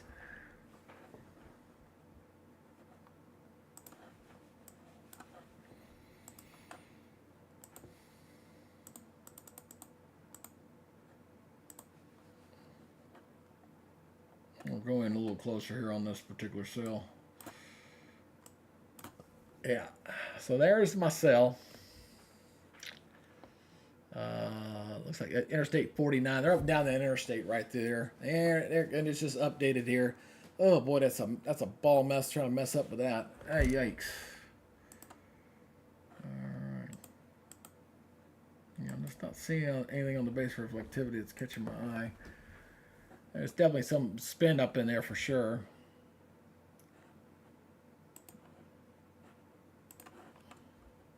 Let's look. It's sitting right through there. Oops, hey, when my little mouse right through there. Nothing. Waiting to see if any storm spotters check anything that they kind of catches their eye.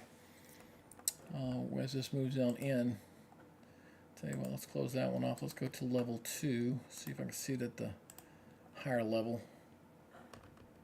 Let me transition back over here while I'm loading this next thing up.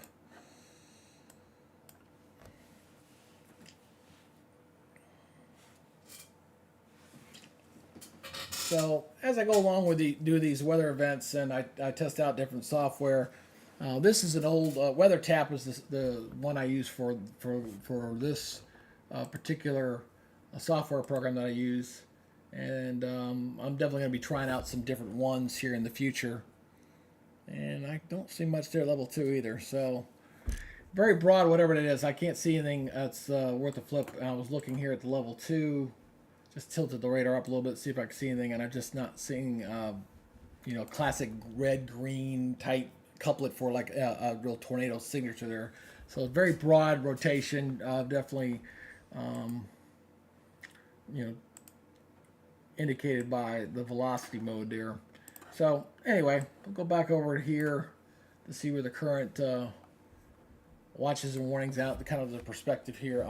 Let me go over to the SPC. I want to see if they are looking at. I was looking a minute ago and I didn't look. I was wanting to see if they're going to have a new discussion for another box here. There's that boundary. Okay, let's go over here to all. Nothing as of yet.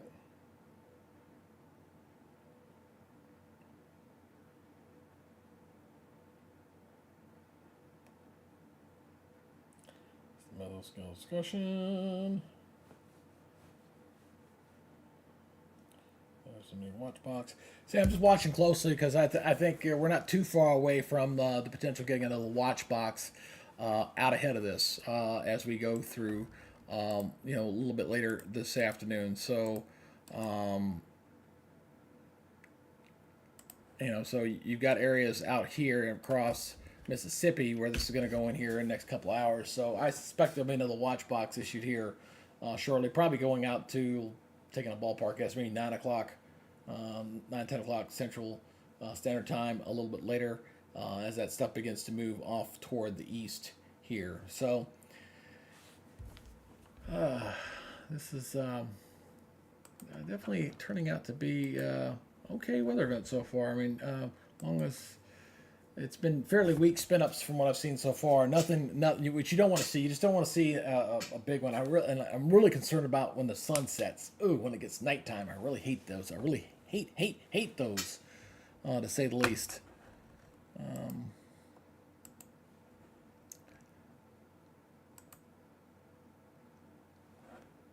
So Yeah, it's going to pass. Looks like the worst of that cell is going to pass to the north of Alexandria. That's good. That's a major city there in Louisiana, and that one just crossing the boundary there. So we're watching the stuff back off toward the west. You know, you're talking about not that one. Woo, sorry, that's my. I'm watching this stuff down here. See if that develops anything else more down here. This boundary is going to continue to shift off toward the west as the main low, which is up toward the north, continues to move on. So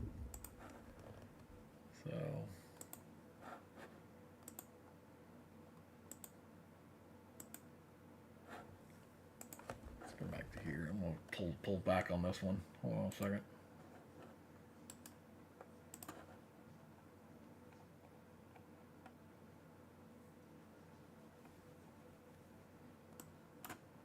Yeah, not seeing much of that. Not this northern one, which goes until 3. That one's got another 10 minutes on that one, and this one's almost completely out of it. So Columbia, if they get a warning, maybe it's a thunderstorm warning. I don't see anything with that northern one anymore.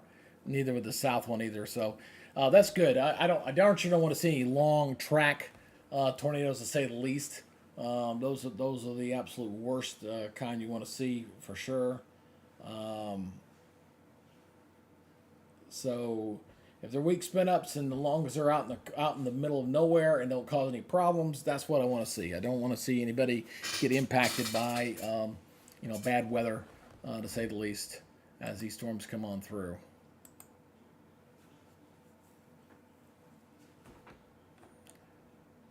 A lot of spotters out there. Boy, there's a ton of them out there today. Woof! I can tell the storm spotter community has been, the chasers have been a little bit bored because they're definitely out, they are out in mass, to say the least. They are out and watching everything that's going on right now. Right there. Oh, there I am. Figured I'd go ahead and pop myself up here for a second. And I'll go ahead and animate this for right now. I'm kind of watching, see if anything else. And there's something behind this that's catching my eye now. There's something back behind here. So I'm looking, maybe. Oops, sorry, I didn't mean to do that. Right back in here. Something to watch there in Sabine County. So there might be little indications of a swirl there. That's just looking at eyeballing it from the reflectivity mode. Oops. And Grant Parish, you're getting some very torrential rains in this right now. Probably some hail in there as well. All right.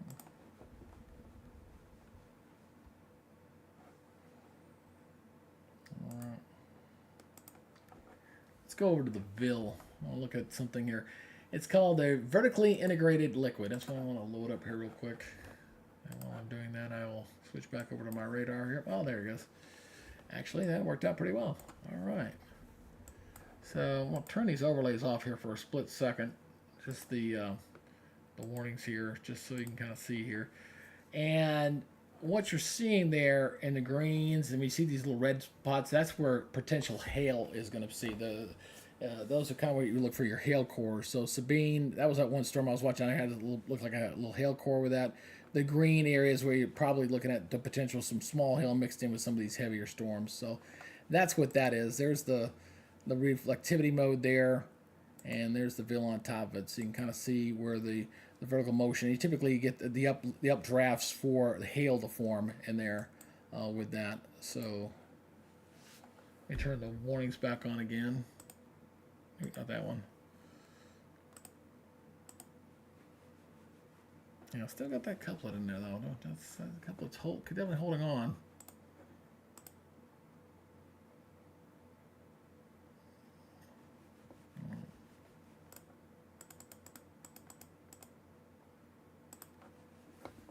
Yeah, that northern one pretty much done. We got 7 minutes left on that warning. They'll just let that expire the way it's looking right now. The most intense storms that I'm seeing is right here in Grant Parish. And, coming into Grant Parish there. So, I'm just double checking some stuff here. And as folks kind of come in and come out, we'll see if we can get some folks to subscribe. If you're happen to be watching, and we're looking at the count right now, if you happen to be on, and please consider becoming a subscriber. Just hit that subscribe button there, and that way, whenever I do these severe weather events, you can come up on, and you can also get my latest content as well. I do pretty much regular weather updates on here as far as outlooks and things like that. Now, as we grow the subscriber base, when we get bigger, we'll have more people to participate in these type of live winter events. For me, this is definitely kind of testing my software, seeing how things are going.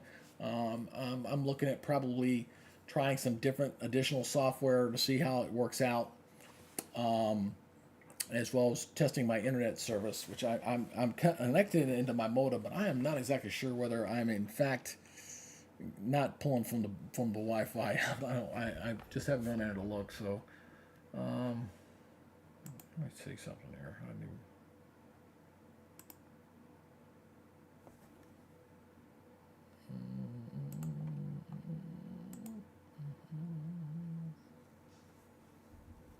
No, it's just the Wi-Fi. Yeah, no, I'm actually connected. No, it's fine.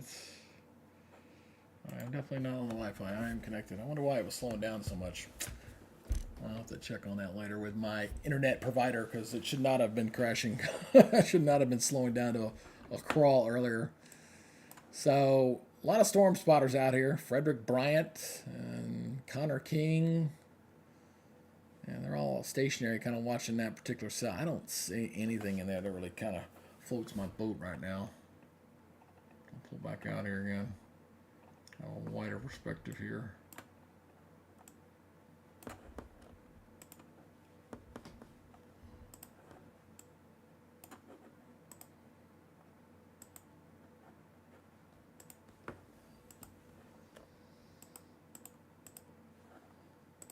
All right, cleaned up that picture there for you a little bit. So we got about 4 minutes till these two warnings are going to pop off, and trying to see if there's anything new that's going to form out here. I think we might get just a little bit of a small break here, the way it's looking. I don't know. They still could issue a warning there for Grant. Those storms still look pretty intense. I'm surprised they haven't done it already. Let me check over here to. No, they're gonna let those expire. Yeah, those are done. Those are definitely done. I think they just let those go bye-bye. They just hasn't updated here yet. So because I'm looking over here and I don't see the boxes there anymore. So they seem to populate faster on this particular software than on my my NexRad or my level 2. So we're getting a little bit of a break. That's good. Pretty good strong storms that are going across the central portion of Louisiana. But still, the big thing for me is you're still seeing that flow. You know, you're still seeing this flow from the south. You see these little individual showers there. These storms are across past there. That still really has me concerned about this area near, because that's where you get the spin ups from. So I'm going to watch that very closely. And also, when you get severe weather like this, it's good just to remember what the heck you're going to do in an event of a severe weather. You know, make sure you've got a plan. Make sure you've got your weather radio. Make sure you get your apps ready and ready to go. Definitely worth being prepared, because you never think it's going to happen to you, and then that one time I just didn't think it was going to happen, and it does. So. We've been doing this for about an hour and a half now. Wow, pretty good. Not bad. Because time flies when you're having fun. Time flies, that's for sure. And I've got good connectivity rate right now at 10,000 kbps. That's kind of watching that. That thing was dropping off big time when I was trying to stream somebody's live video. That was dragging it down big time. So I couldn't do what the storm chasers were doing. So something I got to talk to my internet provider about. Because it should not have been dropping off like that. So, let's see here. I want to look at something real quick. I've not looked at this. It's after 3. Yeah, I'm sure I can. Let's shut this down real quick. I want to double check something here.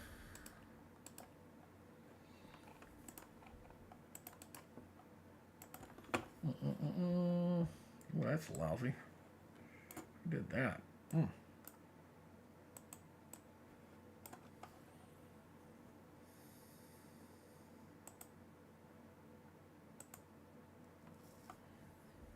So let's just take quickly looking over here at the European model and showing the that thing slows the heck down, don't it? Yeah. Ooh, look at that. That's a low rotates across North Georgia on Wednesday.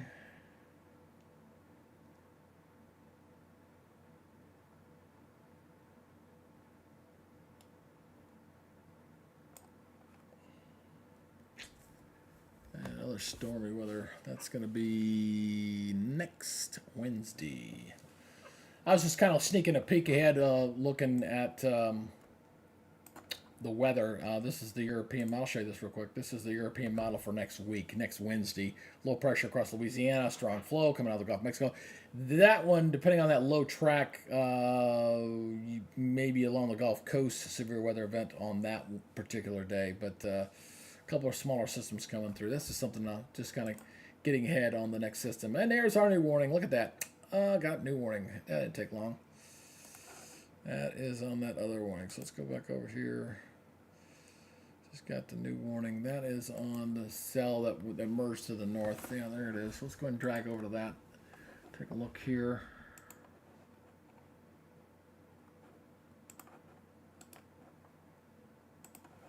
So this warning goes until 4. That's 4 o'clock Central Standard Time. Not Eastern, 4 o'clock Central Standard Time. All right, let me get you the specifics on that particular warning. Okay, got 2 tornado warnings still out there, but that's this one up here to the north. That's that northern cell that was spinning earlier, so the other one's expired. So this one is for Grant Parish and LaSalle Parish. That's the ones that was merged. That was the one on the south side there. Okay, radar confirmed tornado.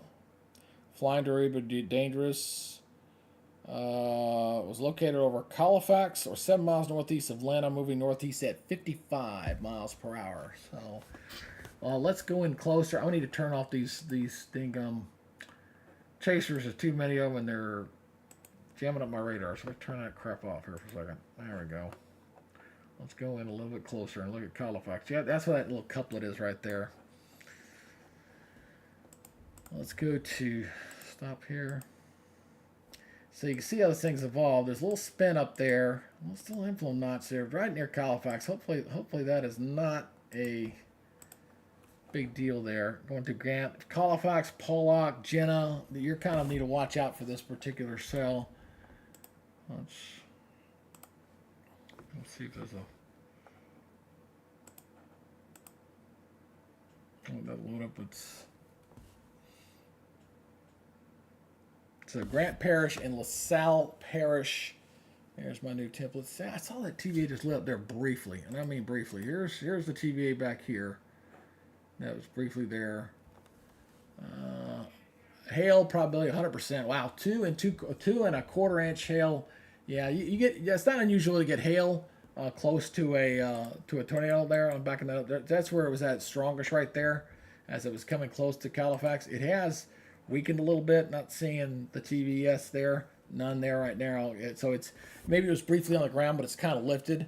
So you can see clearly right there. I mean, 28,000 feet. That's pretty good. Getting close to 30,000 feet. 2.25 inch hail. That can do some damage for sure. Interested to see if they got any storm reports of any hail with that thing as it went through Halifax. All right, there's the Ville. Let me turn that thing off. I'm gonna go back to my radial velocity mode here. Yeah, I'm still not seeing it very well. Nothing there.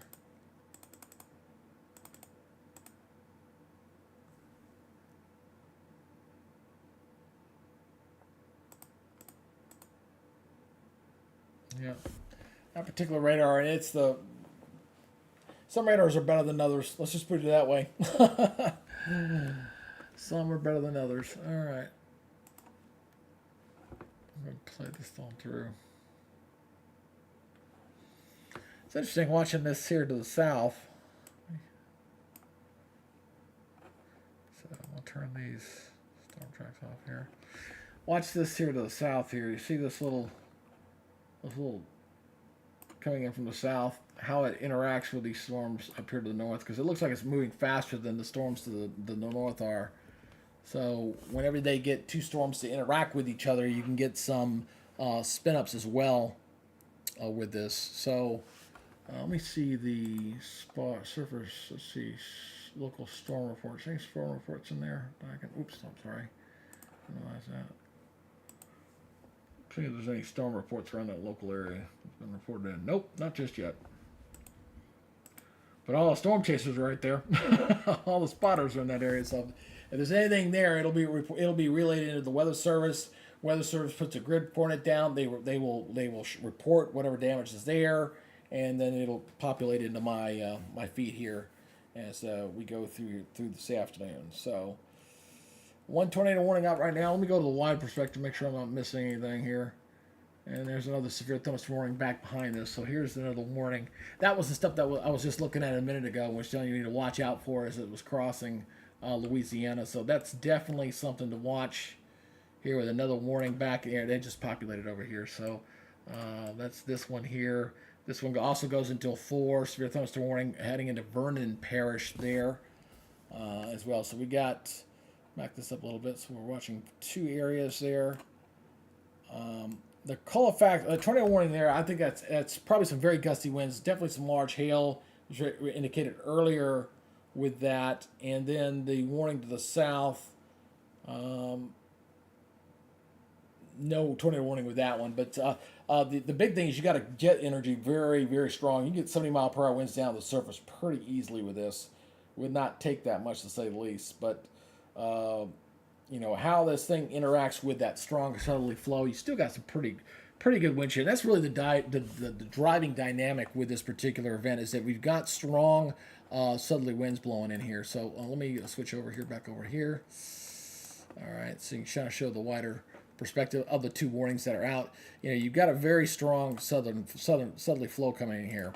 So you see the little showers that are kind of racing from the north, probably really low. And you got that jet stream energy that's kind of cutting across here as well. So that's providing all the wind shear, the dynamics, shall we say, that you typically get when you look at it, when you're dealing with a severe weather event like this one. I would say this is almost a prototypical type event that you see during, you know, what you see for this time of year. I mean, it's definitely just something I routinely have seen for this time of year. And when we're dealing with an El Nino year, when I say El Nino year, what I'm talking about is we've got very strong jet energy. You got very strong jet stream energy that you're looking at, and that's what's kind of driving this this event. That we're looking at those 2 warning areas. You got very strong jet energy above the surface, and in fact, let me go over here. I could kind of explain this a little bit better if I do this. Let's do this. Let's go to, I'm just going to use the European model here. Real Mars, about 20, about the top end of the feed here. Oop, that's not what I want. Not that map. Not that one. Not that one. Okay. And we're going to go, this takes us to right about now, so.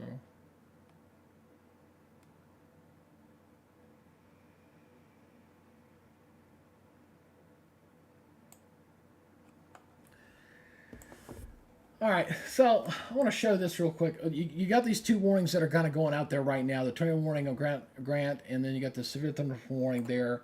And what you got going on here is this is the jet stream energy here, kind of showing where it's kind of splitting a little bit.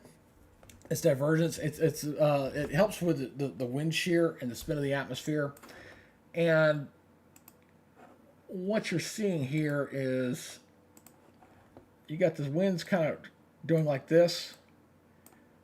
It's a divergence zone, and right in the middle of that, that's where you're getting the tornado warnings out of the highest. So the winds are turning this way and going this way. So right where they're in between the 2, where they're kind of diverging there, is that's where you're getting the best jet energy. Is this is going to, you know, rotate, and this is going into tomorrow, overnight tonight. So go into Missouri, and then kind of pushes into Alabama. What's interesting is that when you get usually a big bad storm system, a real bad one, you don't usually have a flow like this that's going to give you severe weather. And the reason why we say that is because it's positively tilted. It's just bending back the wrong way. So not a negative tilt, which kind of helps with the overall split on that. And when I'm saying that is, again, you've got the jet stream kind of doing bending action going like this. So if you got a jet stream that's kind of going like this, that's kind of neutral, or bending like this,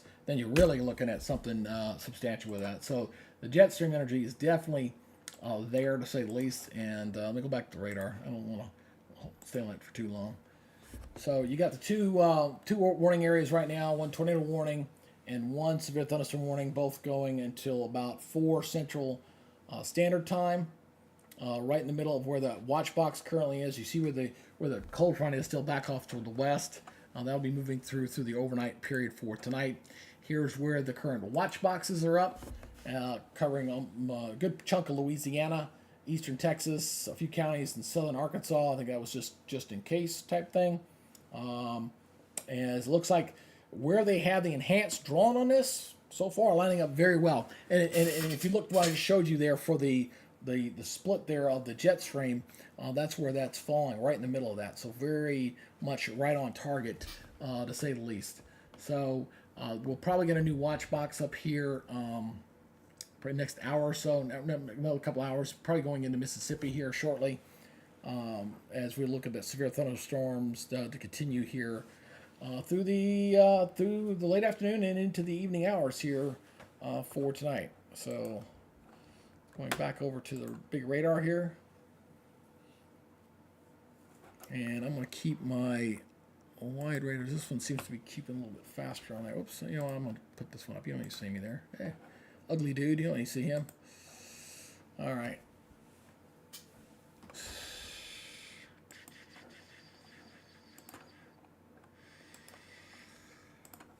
I'll turn this off since it's kind of in the way here.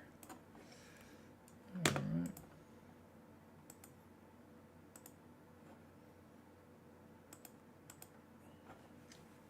That's a little glitch with that program. I got to turn it off and on. All right, so this next parish, I may extend this out beyond this next parish here with a storm. That's a pretty impressive line there. I'm looking here close. Look at this here. This is really neat. This is cool. Look at these. Look at these two storms here. So let me control this again.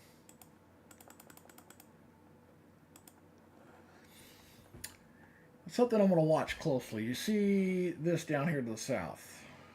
All right.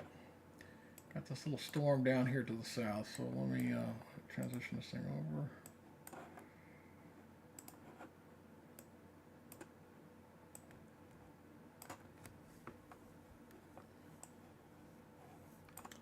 So you got that, see that area of ball just to the south here, right down here, just south of the tornado warning box. And you got that little, and this is coming to the south. There, they just updated the warning there. LaSalle Parish and Grant going until 4 Central Daylight Time. Did my drawler just stop working? I think it might have. It gets a little glitchy sometimes.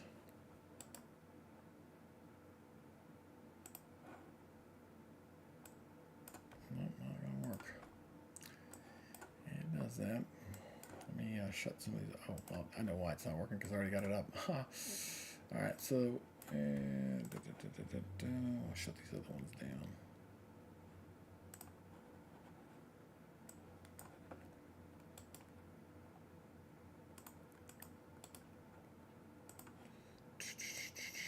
Nope, not gonna work for me. Let's see if these other ones will work. Nope. Maybe out of my drawing for the rest of the afternoon. But you're watching that little storm here. I'm going to animate this for you here. See that area? That's a little thunderstorm there to the south near Ball. It's kind of catching up with that main cell to the north. And when they interact, that's when you can get potential spin-ups as well. This is right in the middle of that tornado box.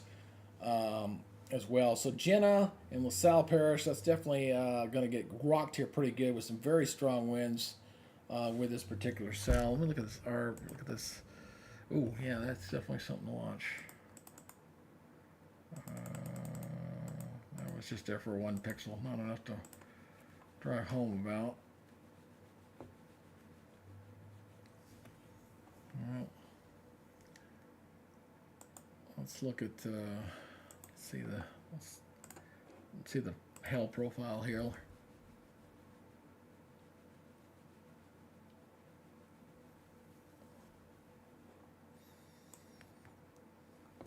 Loading up this real quick. So while that's loading, we'll go switch this back over to this. Oh yeah, yeah, absolutely. There we go. That's what I'm talking about. Yeah, seeing the yellows in there, right just south of Dry Prong. That's definitely got some potential hail in that one, to say the least. Yeah, that's heading up toward Jenna. So, and now that storm's really caught up with that cell now. Oy.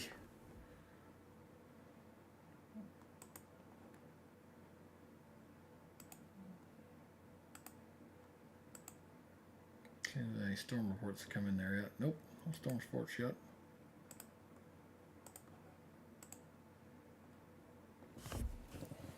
So you see that little storm that caught up with the storm and kind of interacting with this particular cell, and right in the middle of that core, see that ball coming into the north, and how they may cross right there in the middle of LaSalle Parish. That's when you can get spin ups as well.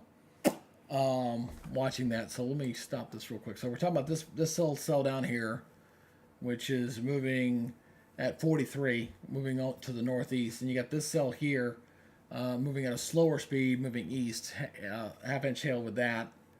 So those two cells are what I'm kind of watching here. Let me turn the panel off in the way.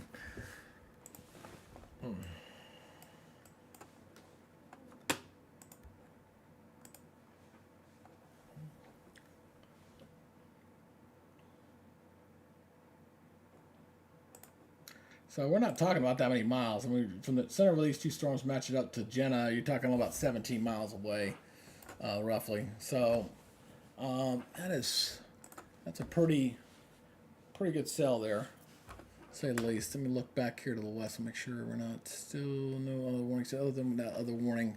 Still got that warning to the south. Let me back this up a little bit. Oops. Turn that off. Can't move it when I got it on. So Vernon Parish and Leesville's getting hammered pretty good. Jenna, that's an area that needs to be on the lookout. The heavy storm's kind of moving through Pollock right now, and just two different areas there dealing with the severe weather coming on in. All right. So here's the wide perspective again with those two warnings. Almost dead center Louisiana. East Texas, it looks like they may escape out of this. It looks like the flare-up of this didn't start out until most of the activity is pulled out. I mean, still some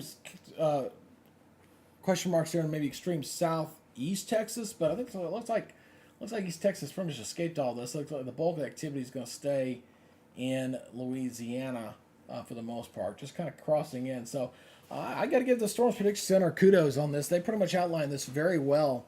With this particular severe weather event so far to come through, and so far everything is lined up pretty well. When I say that, and for those who just haven't seen it, see where the activity is currently, and then look at where the enhanced area is. So just clipping East Texas, which is where it kind of came in, and we're kind of in central Louisiana.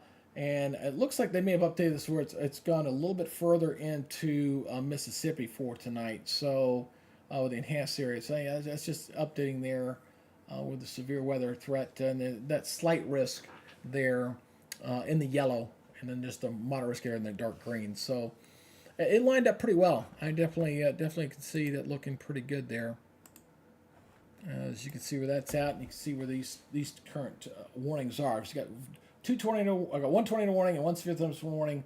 That's in effect for another 38 minutes. I don't know if it'll make it that long, but for that particular, so they're just mesocyclones are just kind of rotating around out ahead of that main cold front. As you got that low pressure off toward the north, kind of spinning about, and the satellite pictures have been pretty impressive with the wind shear, showing up very nice. The high upper level winds showing up nicely here.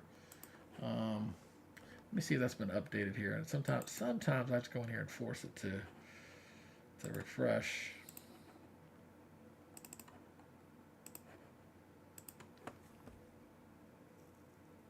Yeah, I can see the darker. So it's going to transition from the visual, but you can see those higher cloud tops there, and the wind kind of blowing off the tops of those thunderstorms across the region from kind of from west to east there. With those higher winds above, so you're getting the winds that are blowing in across this area. See, and then you see the clouds at the surface going like this. See the clouds at the surface streaming from the south north, and you see the upper winds here. That's why this area right in here is a problematic. Or Louisiana, you kind of see right through there, because the clouds at the surface are going up from this, the lower stuff, and then the high stuff you see just kind of blowing off. That's classic wind shear. See it very nicely on the satellite imagery. Very nice. So there's the overall watch box again. Just the 2 warnings out currently. Not a massive outbreak, which is good. I'd rather not see that. Anybody in the path of the storms you definitely want to see. Doing pretty good on this. We've done well today with my subscriber count. I think we've gone up 7 today. That's nice. That's not bad. I started out at 395 this morning, and we're up to 402 now. So, kind of getting that going. If a couple of you folks out there, if you are not subscribed, please consider it. I would appreciate it. If you've already done so, then forget about it. All right. So, just watching here to see if there's anything that kind of catches my eye again. I'm gonna go back over here to the level 2. This is the meat and potato stuff. That's what I call this. Oops. Whoa. Go away. I'll pull out a little bit further here. Yeah, I'll turn these storm overlays off here for a second. They're nice when I'm tracking, but I'm looking at the overview here. Alrighty.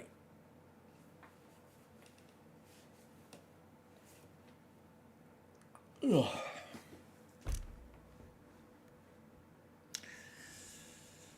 Yeah, this is why they call me a weather nerd, because I just get into stuff like this and like watching what's going on, the evolution of these storms as they progress, especially since this was something I was keeping an eye on, about 8 days ago, last week, when I was watching the upper low that finally kicked out of California. It was kind of coming in the middle of the country, and the jet energy, the way it was going to make the turn with the subtropical jet energy that was available, it just looked like something to watch. And I was a little bit further off to the way. It was pretty close. I mean, really, honestly, 8 days out, that was pretty good to kind of see this kind of evolve, and the fact that we got fairly warm temperatures. We're also not going to get as much cold air coming on the backside, at least not what it was showing last week with this particular update. So radar's updated.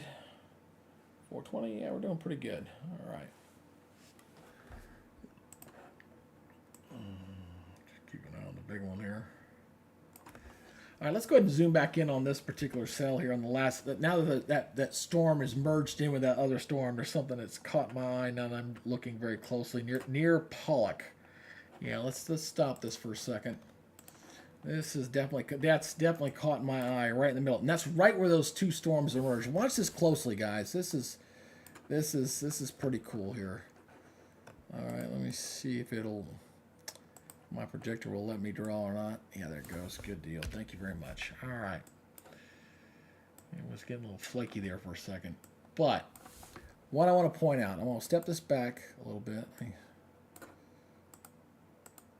You see that stuff to the south, how quickly it just absorbed into the main storm. And I'm seeing what appears to be a little bit of an inflow notch in here now. So that's what it kind of merged in, and on the back side. So right in here, potential, that's where I would be looking from a radar perspective of a potential tornado there. See, it kind of raced up from the south, bumped right into that merge, and then whoop, absorbed right in there. So Pollock, you definitely, definitely, I hope you folks in Pollock are taking, and Sandspur and Rogers, Nebo, Eden, Jenna, all that whole area. It's in the middle of this current warning that goes until 4 Central Standard Time. 4 o'clock, 4 Central Standard Time. And that is not that far from Pollock. I mean, we're talking, you know, just a few miles. I mean, we're talking 4 or 5 miles. I mean, it's going to be right on top of them if it isn't already at that speed. Let's look at the Bill. It's the, yeah, some very hard stuff. Let's go back to, look at the radial velocity again, the lower radial velocity.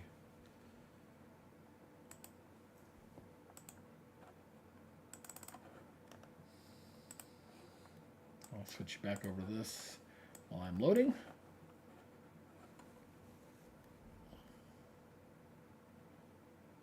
No one wants to look at a blank screen. So here we go.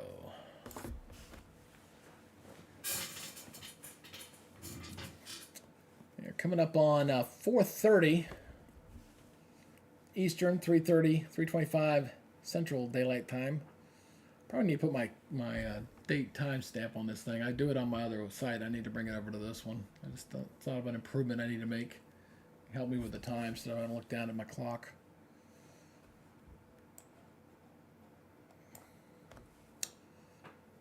Alrighty. Well, that's loading. So we got 2 warnings up. I mean, Alex, at 80 degrees. I mean, that's pretty warm. You got some pretty warm air on this. The dynamics are the big thing. The wind shear, which is very impressive, not bad. That's causing a lot of the issues here. And I think I might have to consider a different program, I think, for this, because I'm not liking how this thing's locking up on me when I'm trying to load up a different product from it to show you guys and what's going on. So I have to reload it every time it goes out and decides to just give me the spinning wheel, which I don't particularly care for. So it looks like I will have to do that. I got no choice. It's just spinning or spinning, spinning or spinning. I don't think it's thinking about loading. Oh well, let's do this again.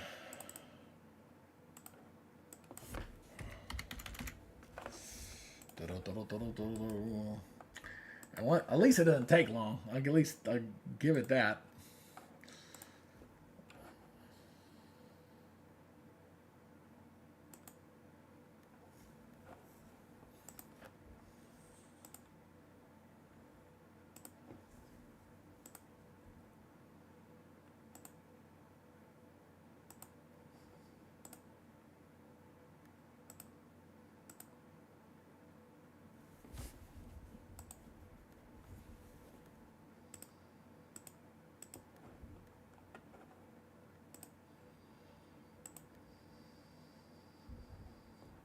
No, that TVA just lit up on there. That's good. Let's show that up.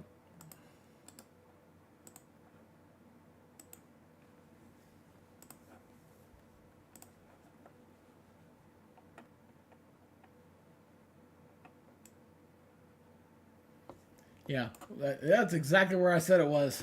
That was exactly where I saw those things merge together, and the TVA lining up in there. So 90% probability of hail, 20% of severe hail up to at least 1 inch. There is the current track for that TVS and the possible locations there. Nebo? I thought that was a planet in Star Wars, wasn't it? I don't know. So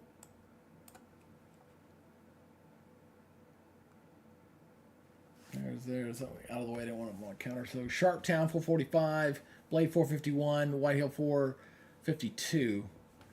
So let me go in here. I need to fix something real quick. Let me.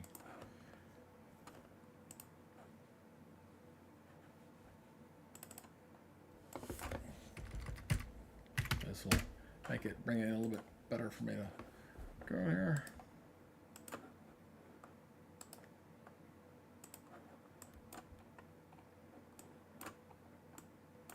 There you go.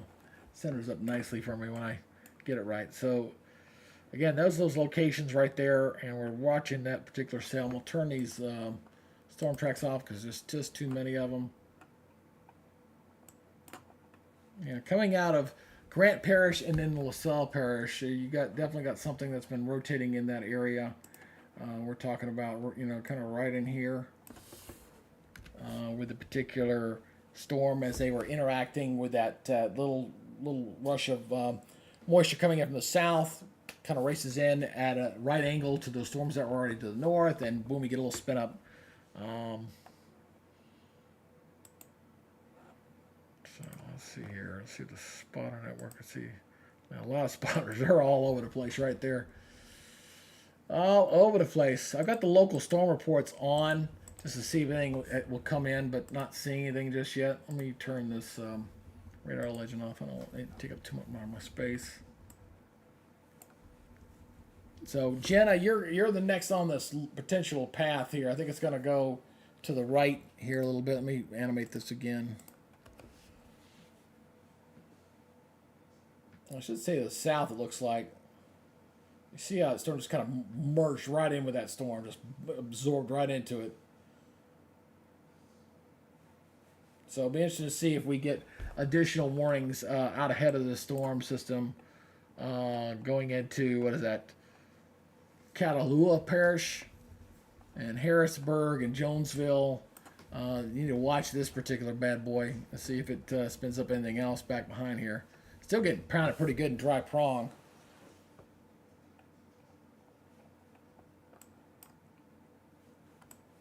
There's the other warning here that also goes until 4 Central Standard Time. So we still, both these warnings have got 30 more minutes left on it. I do suspect that we may get a warning to continue out ahead of this one that's moving into LaSalle Parish, and these additional parishes out ahead of it. So we'll see if that warning continues. I suspect it probably will, at least based off the radar data I'm seeing right now.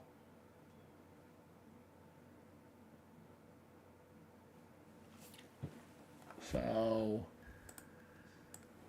definitely an active weather day to say the least. And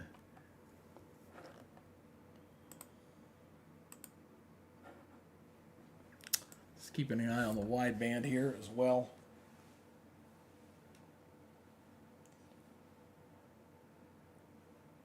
Alrighty, tell you what I want to do. I'm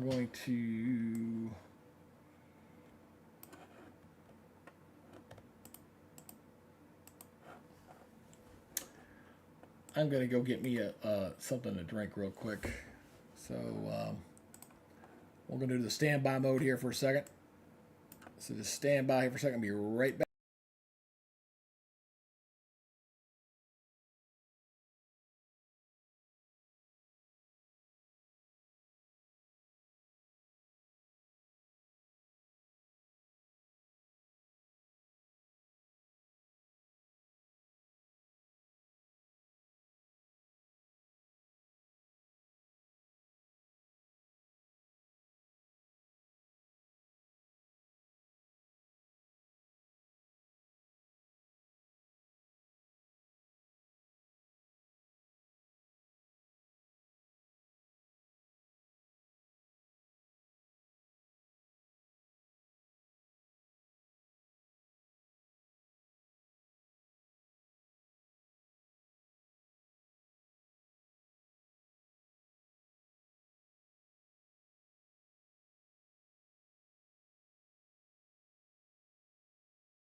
know if it's on. There it is. That's better. It'd be helpful if I turn the microphone on, would it?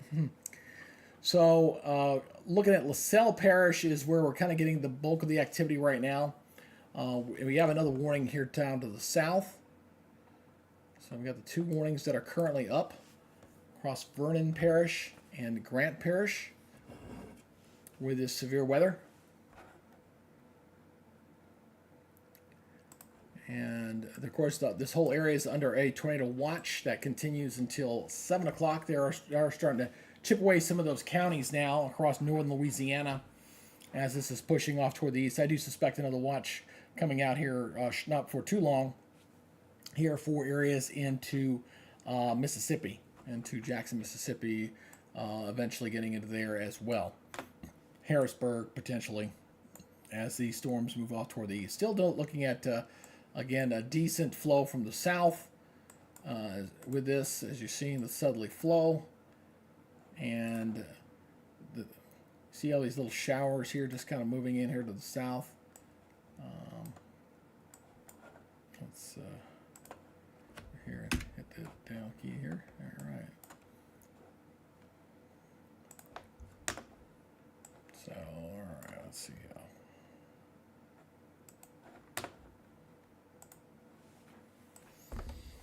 This is where our current warnings are currently sitting, and there's the bigger picture. We can kind of see that warm front, that one warning to the south has expired. All right, they went ahead and cut that one loose. It means it weakened enough, and they just let it go. I still think this warning, this tornado warning that's up there currently over Grant Parish, and that one, I think that one might get extended out. And well, they just clipped that one back a little bit because it's further off toward the east, but I suspect that the new warning was going to go out ahead of that one. So they just updated that. So again, this is for this particular cell here. They've kind of cut it back because it's the rotation's up here to the north now. Or let me control this here. Yeah, kind of sitting right in here. See the edge of that tornado watch box kind of sitting right in there right now. It's right in there. Let's see if I can give me another box again here. Nope, not gonna let me do it. It gets buggy. It gets a little buggy sometimes. Oh, be nice if I was on the right one. All right, there we go, right in there.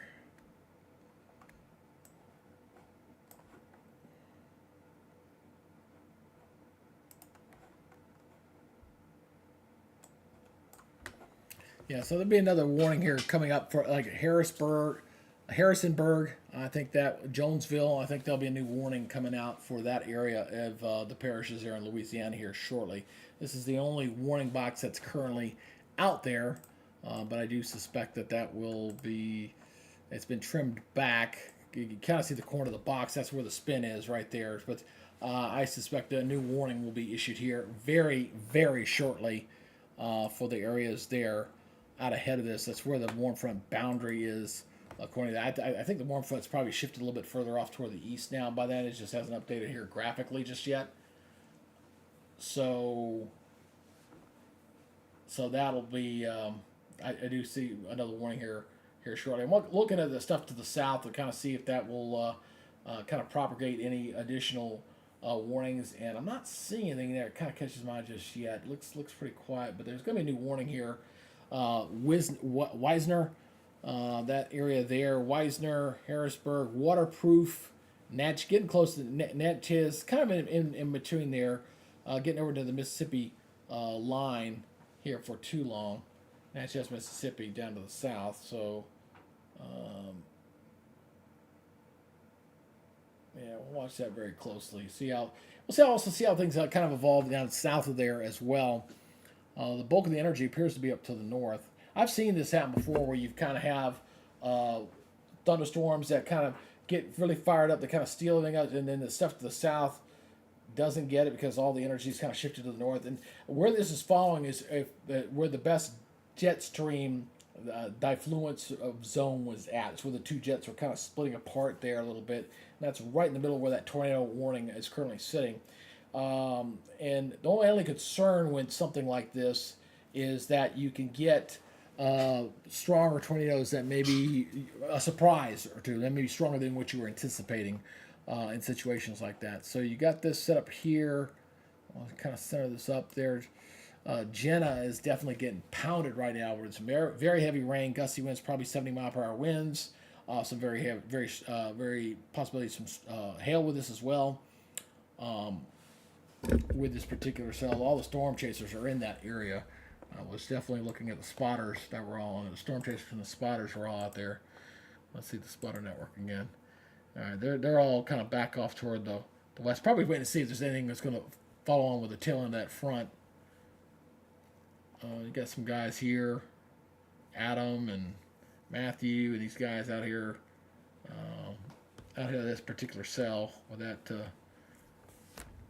But no storm reports that I can see as of yet. Nothing's officially come in to give me. I got the local storm reports on, and then nothing has been reported just yet. So just waiting to see if anything comes in, saying if there's been any damage or not. It's a very rural area out there for those parishes. So again, crossing the fingers, hopefully that nobody has any problems and anything to be concerned about damage to them. That's the last thing you want to see happen, especially right before Thanksgiving Day. You don't want to see that, obviously not. So. All right, let's pull back here a little bit. So I'm watching this to see if we get additional. Watch this. Let's see here. I want to do one thing on the overlays. I want to turn the city labels off and just leave the parish names on. That one's underneath the city there. So Catahoula Parish, Tensas Parish, maybe clipping Franklin Parish. Those are the three parishes I think we may get a warning continue. I mean, that's pretty high reflectivity. Would not shock me if there is. You can kind of see a little bit of purple in there, on the end there. That's some very high reflectivity right up in there. So you can definitely maybe some hail, to say the least, with that. Let me see if the VIL will load this time without overloading my. See that loads up quickly this time. Oh yeah, it lined it up just perfectly. I couldn't have made it more perfect when I looked at the velocity or the reflectivity. You see the reflectivity here. See that like kind of a purple there in the middle of that tornado warning box. Look where the VIL is. Boom, right there. I mean that's some pretty nasty hail core right in there. Probably dumping maybe upwards of 2 inches hail with that one. Right in the middle of that. That lined up pretty well. The VIL and the reflectivity lined up very nicely. So let me turn my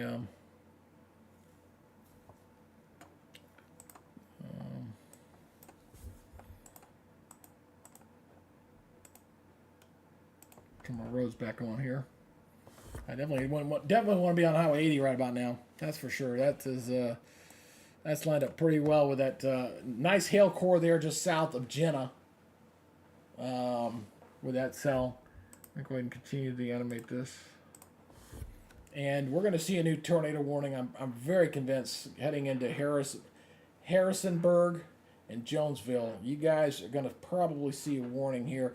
At minimum, a severe thunderstorm warning I think is going to be coming out. But most likely, because I'm seeing what looks like an inflow notch there, maybe a tornado warning continuing there as well.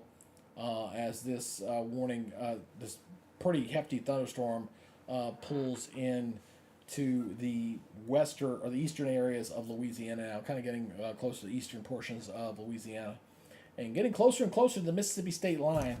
Let me check the SPC here. I wanted to see if they have got any discussion on a new box yet or not. Just want to take a look.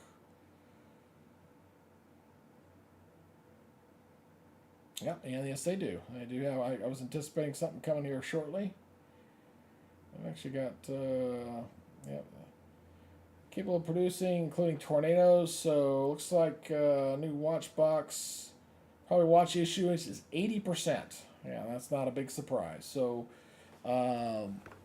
areas of pretty much all of northern Louisiana, just north of New Orleans, and most of central and southern Mississippi. We'll be looking at a new warning box coming out, a watch box. And there goes the severe thunderstorm warning. Look, I love it when I'm right. They didn't code tier. I said minimum was going to be a severe thunderstorm warning, and they just issued that one right now. So let's go over to that real quick.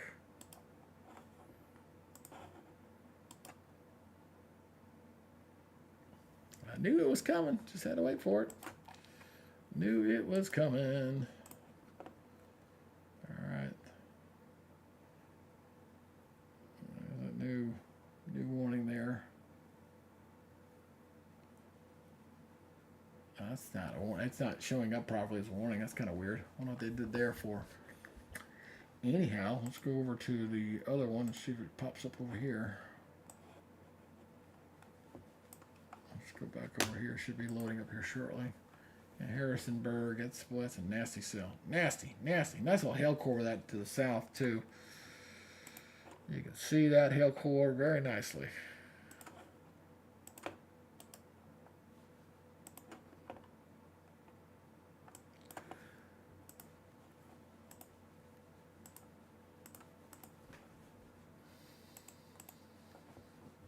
So when I talk about the hail core, I'm talking about that purple area just now coming out of the watch box and just near Highway 8 crossing right there, just to the north of that 8 you see there on your screen. That's a hail core right there, that purplish high reflectivity.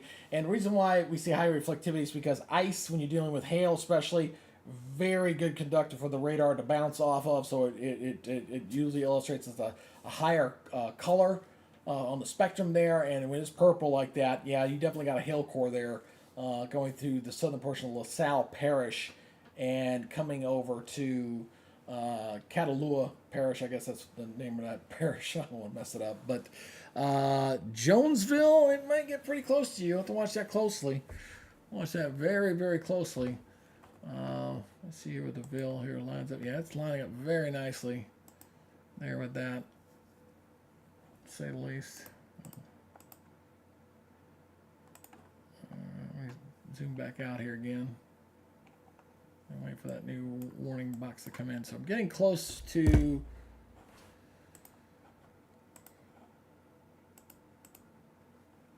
coming up on the Mississippi line here soon. So as these storms are moving over, getting closer to Mississippi, I might have to bounce back between different radars. So I may have to switch over to radar over Mississippi. I'll keep this one for right now, but I might need to change the angle to where I'm looking from a different perspective here for these particular storms as they're moving on through Louisiana at this time. So let's go back over to the big radar picture again, kind of show you that once again.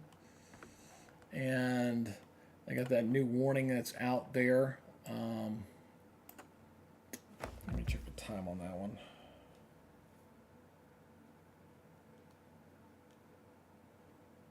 And a new watch box will be issued here very shortly, coming into Mississippi. There it is. There's the watch box. It probably showed up.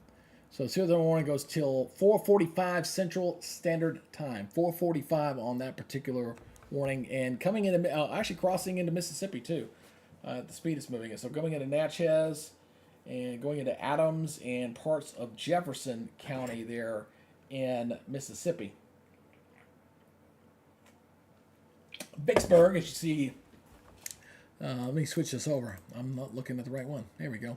So there's the new red box that goes until 4:45 Central Standard Time. Going through that parish there and clipping into Jefferson and Adams, just north of Natchez. With that particular warning, Vicksburg there, that's where my wife's from actually. She's from Vicksburg, Mississippi. She grew up there. So Vicksburg, but I suspect here very short, because this warning box is actually coming in there, we should be seeing a new tornado warning or tornado watch box coming out here shortly that will include Mississippi. Now that's definitely in the works, as that warning's getting awfully close to Mississippi now, and the new warning is going to take it out across there here shortly. So getting really close to Mississippi with the new warnings that's going to come out and cross into Mississippi here shortly. So new watch box. I'm guessing my best estimate, I'd say 9 o'clock Central, maybe 10 o'clock Central Standard Time for this next watch box, which will probably take up most of Mississippi right over to the Alabama line, and there are portions of northern portions of Louisiana as well, with that next warning coming in here. So let me shut that down. So we're talking about this area right in here will be the next watch box that'll be coming out here shortly. So, and there's the new warning that came out there. Just crossing the river. So they usually like to put the watch boxes out before the warnings start to break out in an area that doesn't have a watch up just yet, but I'm sure that'll be coming here very, very soon. We'll have a new watch box clicking into there. So, oh, just looking at my stats. Yeah, as I expected, not getting a whole lot of viewership. I see the one viewer out there, and I appreciate you watching right now. I don't have a you get the one thing I'm learning with YouTube very quickly is you got to have a big subscriber base to kind of do these kind of events. I think this is good practice for me as well. So and folks like to go back and watch this kind of stuff, and they can watch. That's fine after the fact, and that's all right.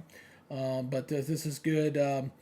Good training for me to get me kind of back in the flow of doing this, and kind of gets me to test the software and see what works, what doesn't work. I've had some internet speed issues that I'm going to have to look at trying to improve on. So we're going to make things better and better as we go along, as we go through them. Got a new warning out, just came out, just popped up here. I'm going to put this back over toward crossing into Louisiana and Texas there. So let's go. I will pull out from this one here.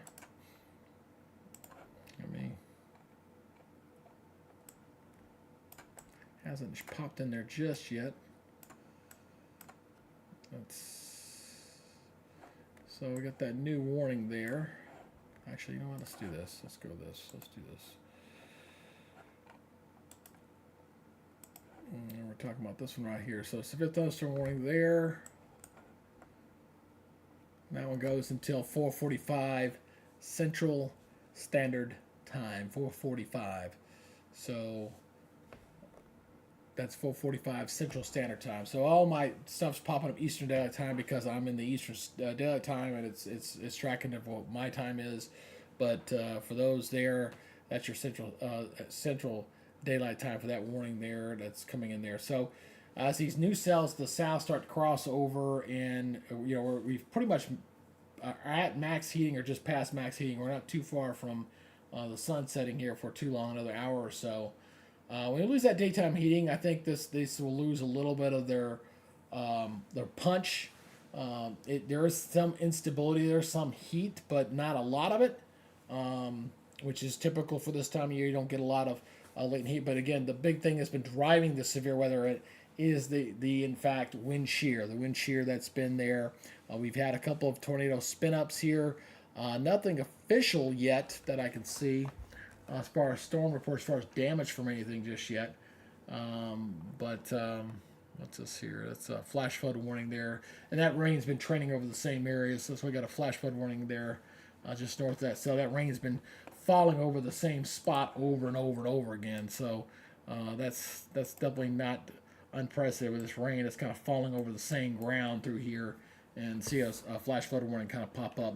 Not really that big a surprise. So we're going to watch areas down here to the south to see if we're going to get any other activity forming down here as far as storms, as these storms press in from the east, to see if they interact. It's kind of raising.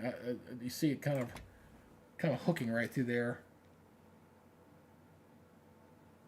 So, and as that new watch box gets issued here, probably from Jackson, coming down to northern Louisiana, kind of right in that area. That's where the next watch box will be coming up here pretty shortly from the Storms Prediction Center. Right? That they're advertising it.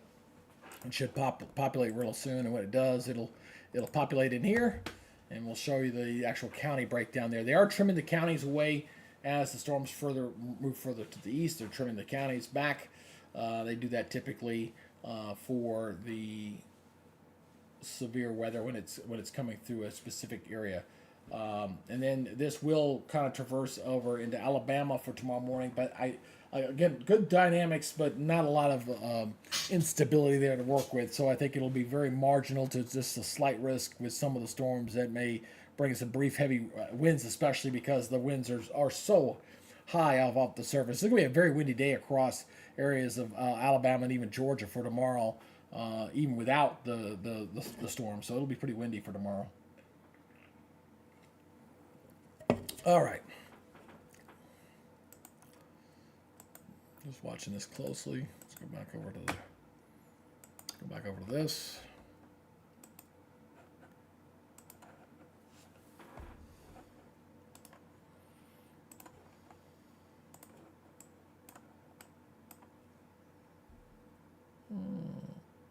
I've seen that purple area there getting very close to Jonesville. Looks like it's just right coming into that severe thunderstorm warning area, right where the tornado warning and the severe thunderstorm warning kind of meet up. That warning box is going to go bye-bye here very shortly, as it looks like the heart of that storm is moving into the severe thunderstorm warning area now.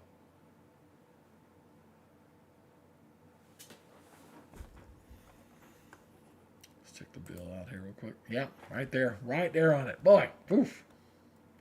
Right there on it.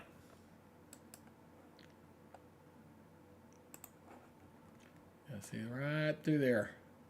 That is where their hail core is currently sitting, right through there. Very nice, but just south of Jenna, nice little hail core right there.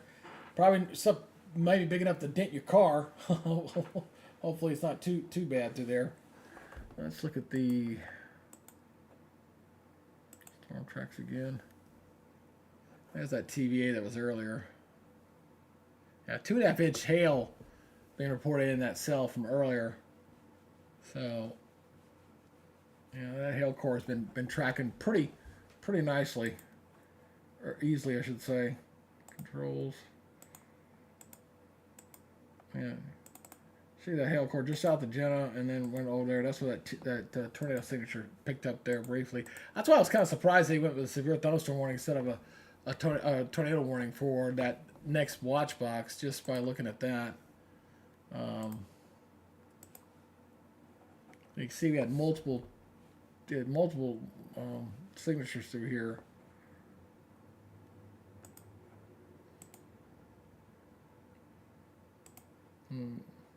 Yeah, there's one that's still there. That just lit up.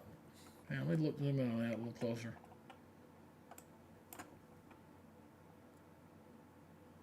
Yeah, TBS 2.25-inch hail. That's in that core just to the south there. 30,000 feet. That's pretty good. Pretty good assessment there. So you can see it right there. Let me turn that other thing off real quick.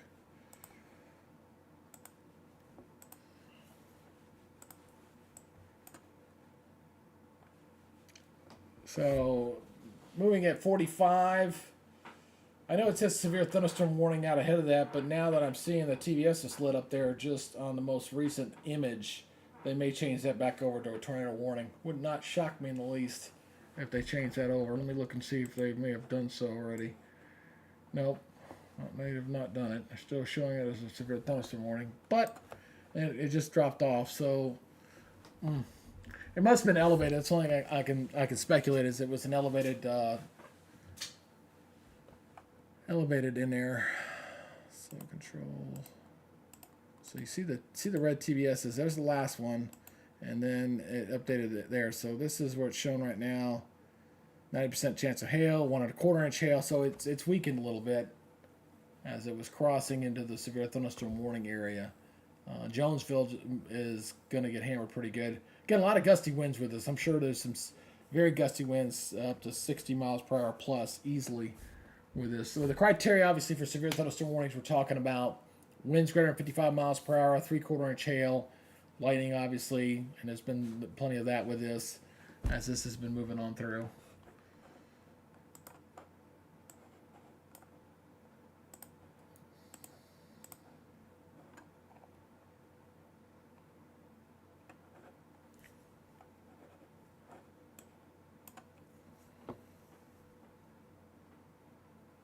This is this cell down here. That's the current warning down on this one. There's the locations for that particular cell. 1/2-inch sail, 30 miles per hour, no TBS. Mazo, it's got some spin to it.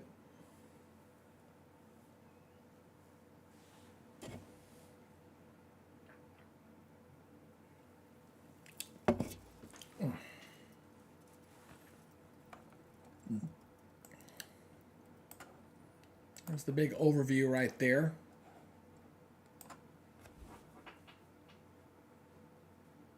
Still waiting to see when they're going to drop that new watch. Let's see here. I'm just kind of updating here, see if the SPC has dropped that new as the Mezzo discussion.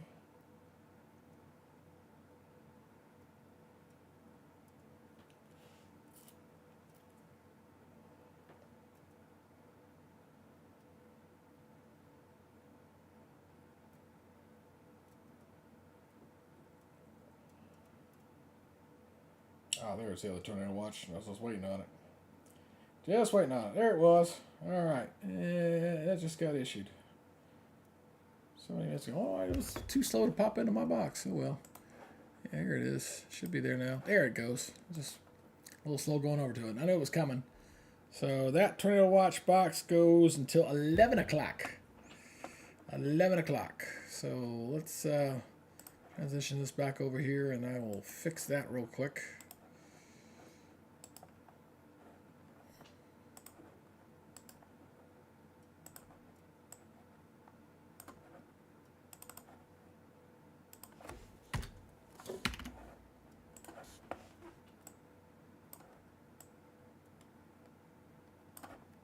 All right. So we got the Louisiana counties. They're in a tornado watch until 7.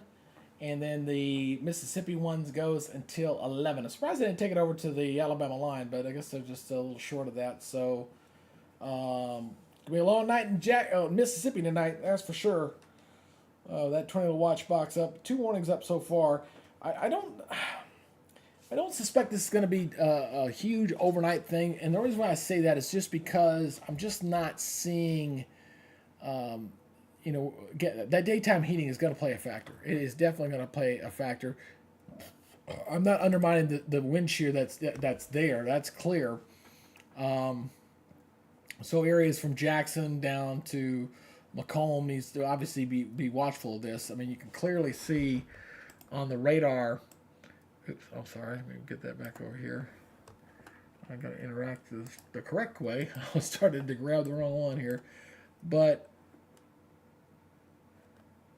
I mean, you can see the flow coming here from the south. So, with that flow coming this way, and these storms generally moving from west to east, moving this way, any kind of interaction with any of this stuff could cause a potential spin up of severe weather in the form of tornadoes in that general area. So getting some pretty good rainfall out of this. There's been a couple of warnings, especially with this rain kind of trending over the same spots. You may see some additional flash flood warnings go up as well, with some pretty good rainfall amounts there. And then in Louisiana, I will say the positive on this is they have been in pretty good drought conditions for a while. So the benefits from this, as long as nobody gets hit by a tornado, pretty good as far as that's concerned. As long as there's no anybody get hurt from a tornado, and you get the beneficial rains in there, help with the drought conditions. That part is definitely been a plus. Looks like most of the rain's going to fall across northern Louisiana. I don't know how much of it's going to get down to the south, because a lot of this looks like it's going to be mostly inland, just some spotty showers down along the Gulf Coast. I mean, you're just not seeing anything down here. And the reason why, again, you had that. Remember, I was showing you earlier, for those who weren't watching, you have this kind of jet flow going like this. So the right in the middle is where this active severe weather has been.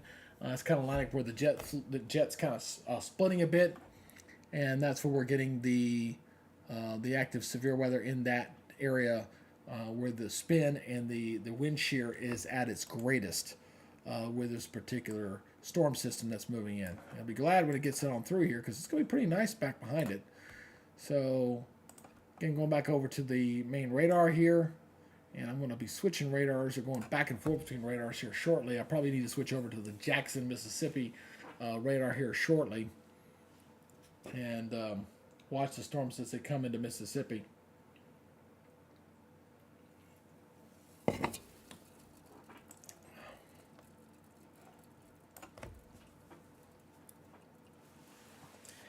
I probably will put this into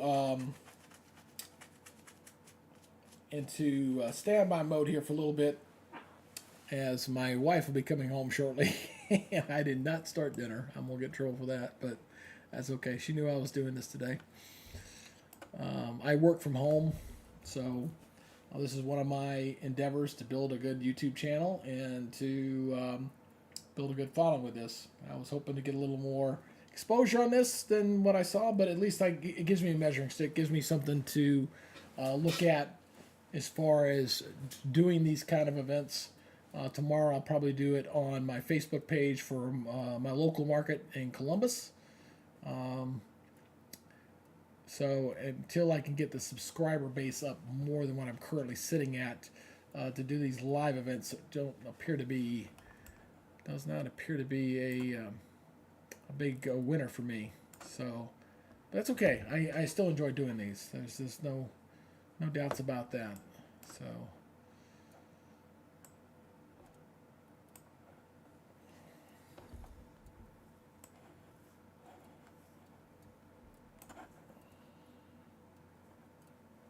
Let me see here.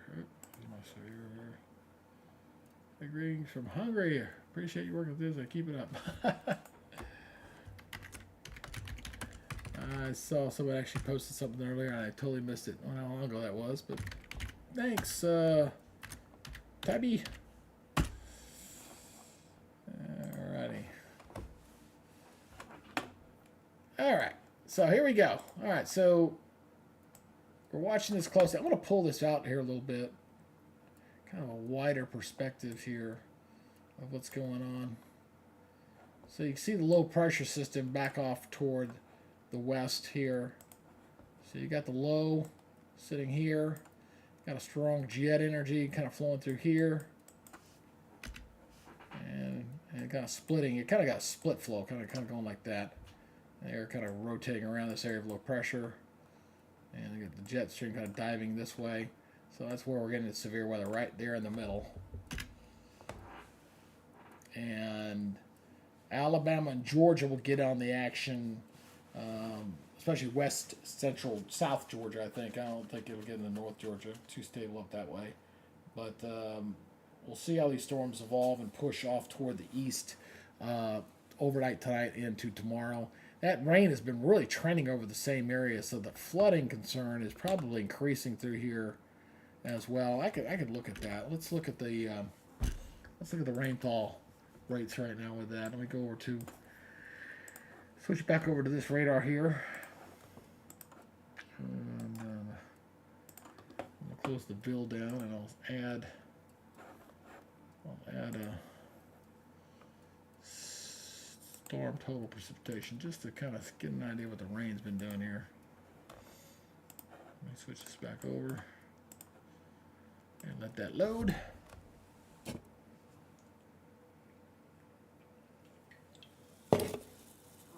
Oh.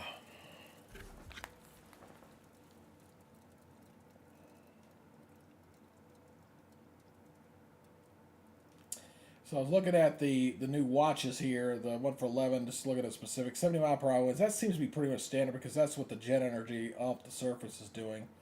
Large hail, 1.5 inches possible. We've seen some of the radar indicated stuff up to 2.25. I think is the biggest one I've seen so far.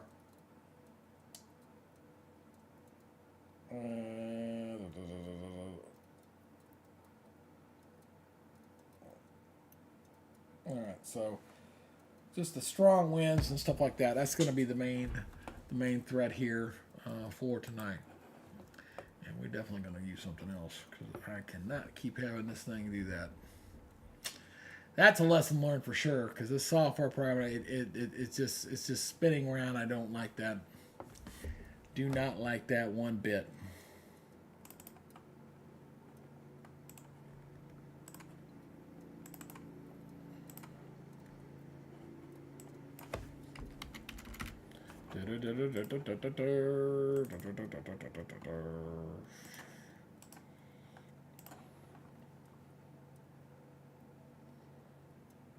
Tell you what, I want to check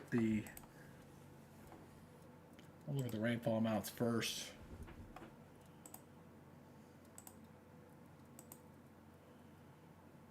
Oops, excuse me. Sorry. I've got a little soda here. Terrain. And then overlays.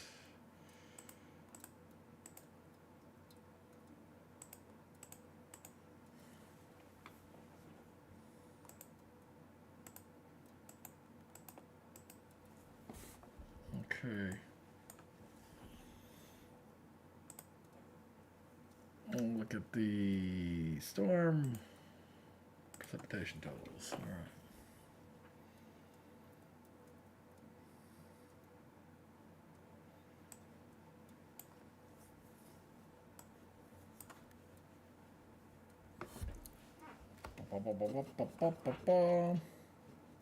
There she blows.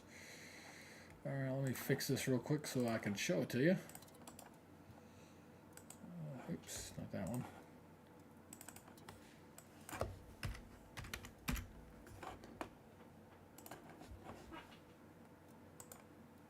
Okay. Yeah, so you can see where that flash flood warning is in effect currently. The heavier rains up here toward the north here. We're talking upwards of 2 to 3 inches of rain in that general area. So very heavy rain here falling up here toward the north. A little streak there. That's where that flash flood warning currently sitting. You can see some heavy rains here down to the south as well toward Jasper. Let me zoom back out here a little bit. So that's where the heaviest rain's been falling.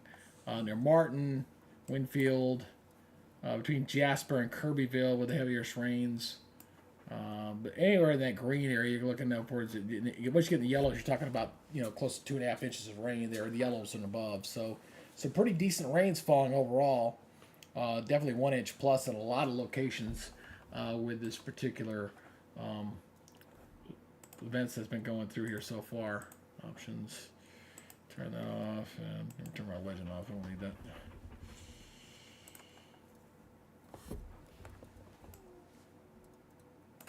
So about ready to switch radars. So I'm going to go over to, I'll have to come back to the Fort Polk one, but to go over to the Jackson one. And we got a new warning up there in Vicksburg. So that warning goes until 5 Central Standard Time.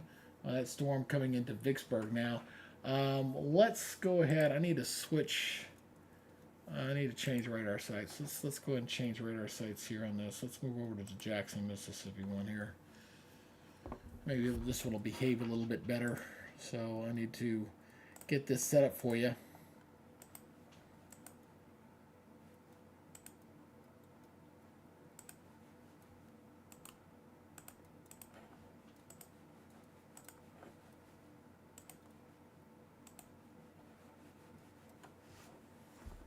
That's the wind advisory over there that you see. So there's that. Let's turn the lightning off. Yes, there's plenty of lightning with this. Needless to say, no problems there. Let's go ahead and start that up. Turn these.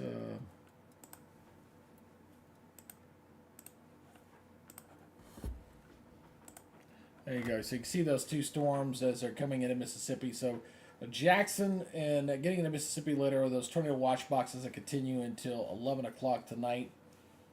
And they got that severe thunderstorm warning there until 5 o'clock Central Daylight Time. That's for the area around Vicksburg, Mississippi. And then you got this other one down here just coming into Natchez and down near Fayette. And I guess let me put the county names on here. So Warren County, down toward Jefferson County. Getting in with the warning area coming there with those severe thunderstorms right now. Let's turn the other advisories off. Don't need that up right now.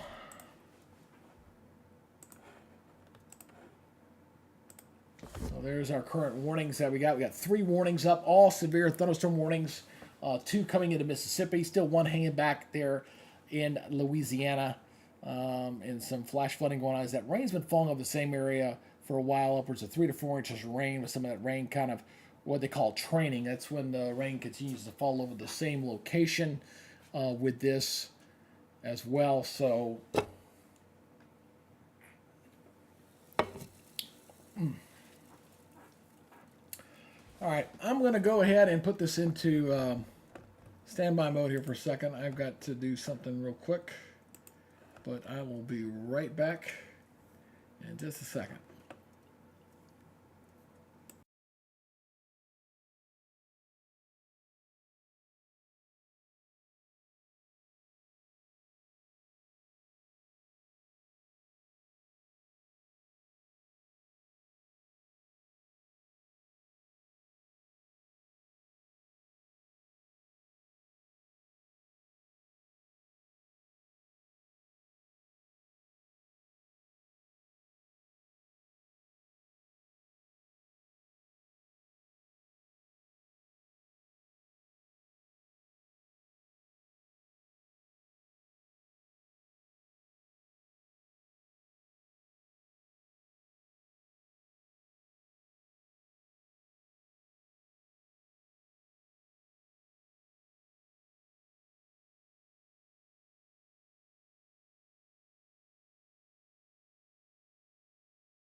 All right.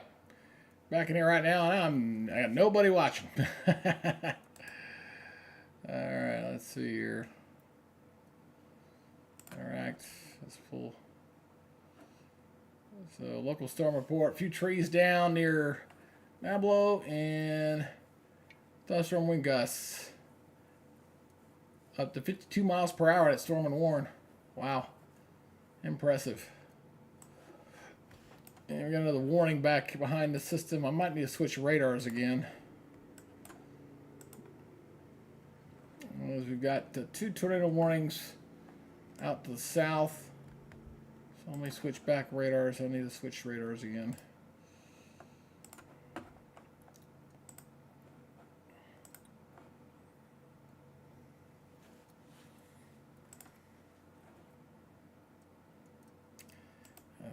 Two dang sites to go to. Maps, terrain, overlays, city labels, county boundaries, interstates. There's this. Options there. Don't know where engines. Running storm tracks off. And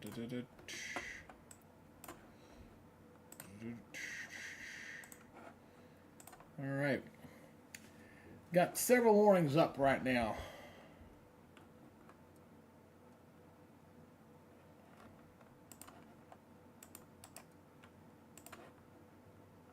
One goes to 5. Alexander 5 warnings. The one that was a warning earlier has become a warning again.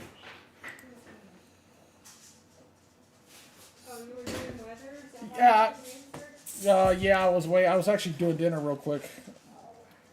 So anyway, yeah, those noodles are just cooking. I'm actually doing two things at once. So we're watching severe thunderstorm warnings and numerous tornado warnings that are up right now.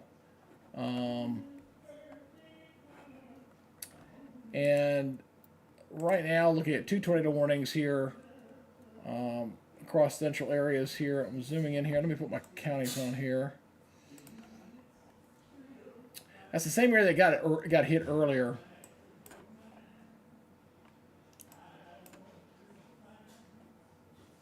So we got this one near LaSalle. It's the same area that got hit earlier with an earlier warning. And then we got this other one over here. A big impressive core with hail with these two. You see the purple in here. Those are hail cores, and that very typically are associated near potential tornadoes. And this is the tornado warning that's going across the river into Mississippi and toward Jefferson and Fayette and just north of Natchez. So that is looking pretty ominous there with that particular cell through there. If you happen to be joining me, again, appreciate you watching. As we're watching the severe weather event here across the southeast, across Louisiana, Mississippi.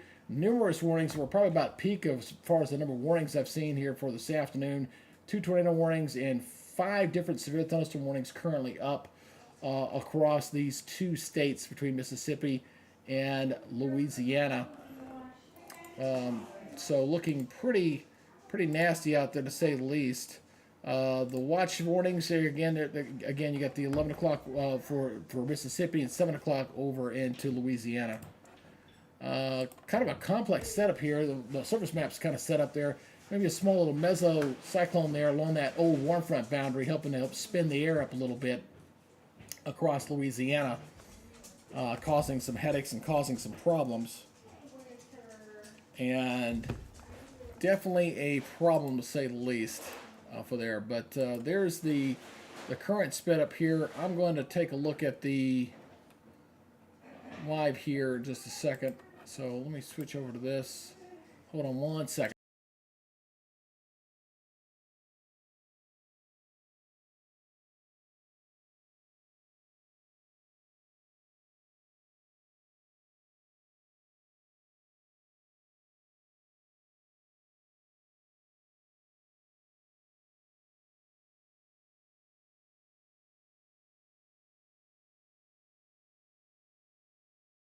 All right, so we've got 2 tornado warnings up. I mean, that's a very impressive. I was looking at what's called the VIL, It is a, let me add that real quick.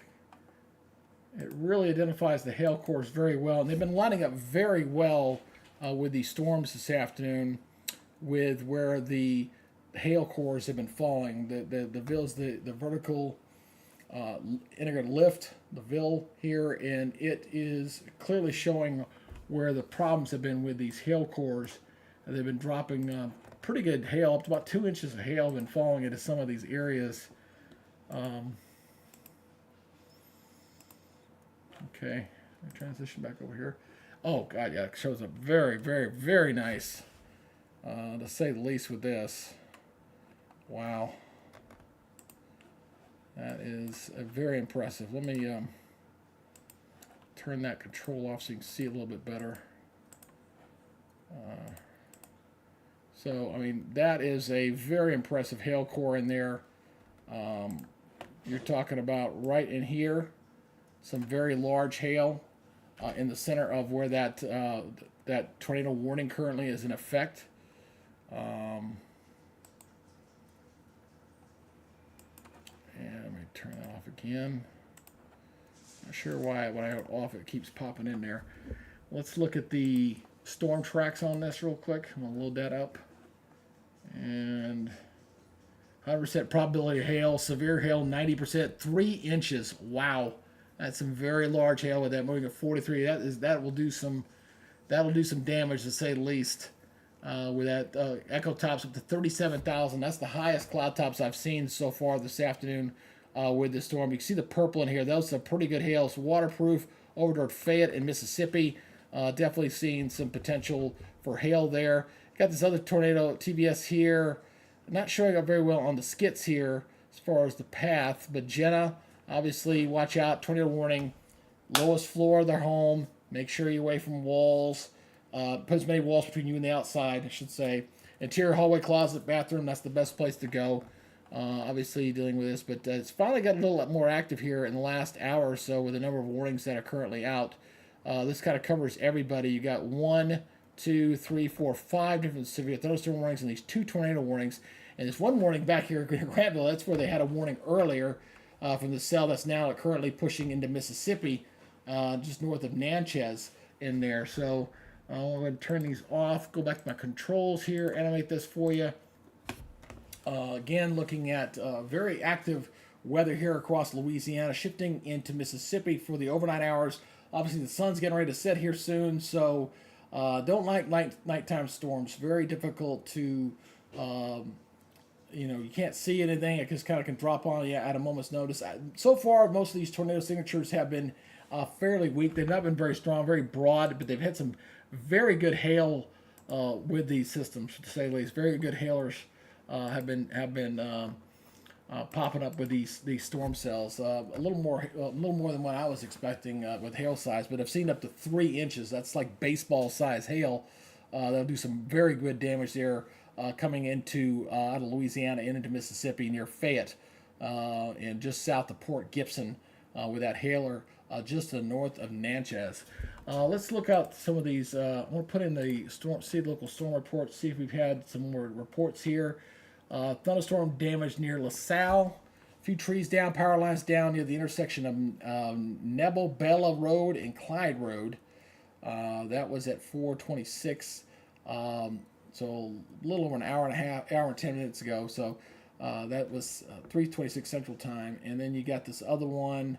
Had some wind gusts up to 52 miles per hour. So those are the only 2 storm reports I've gotten so far here for this afternoon. So I'm going to go back to animating this again and kind of watch that there for a second.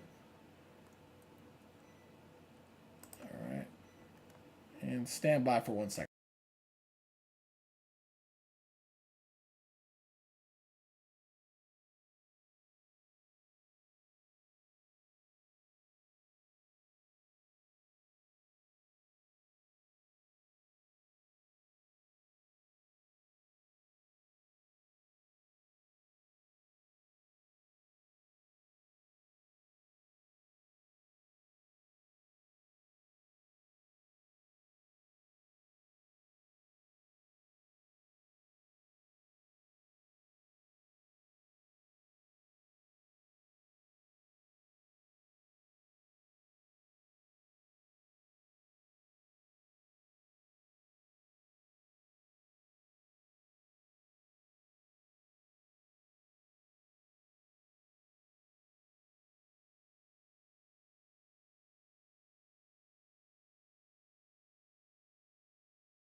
All right. Back in action again. It's called multitasking here. You know, a lot of times there'll be roots and hydrant, and it's so sweet to the dentist when the dentist comes in. That's fun though. Yeah. Ain't that. I'm a worker. Yeah, I guess. I mean, generally you have to do the more painful parts.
All right.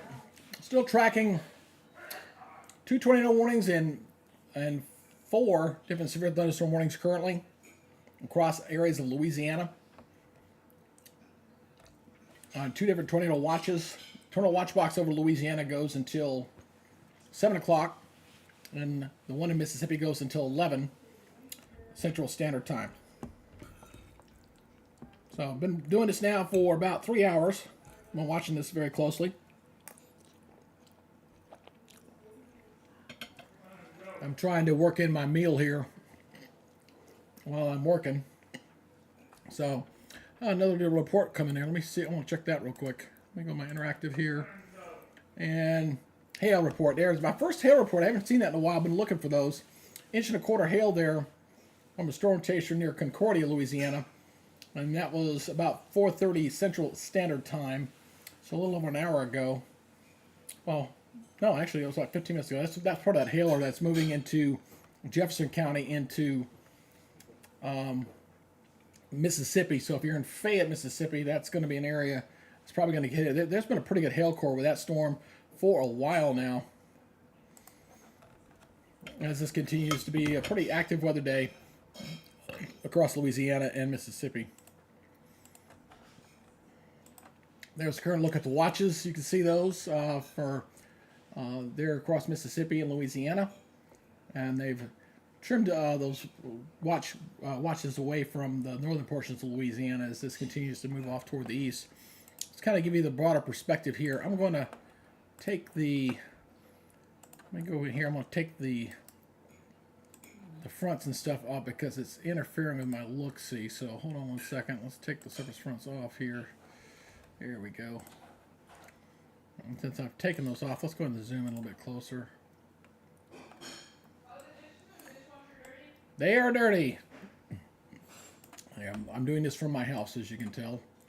So there's all the storms kind of lined up there along that line. Still dealing with what's known as wind shear. And we got a southerly flow off the Gulf of Mexico. You have jet energy coming across from west to east, coming across.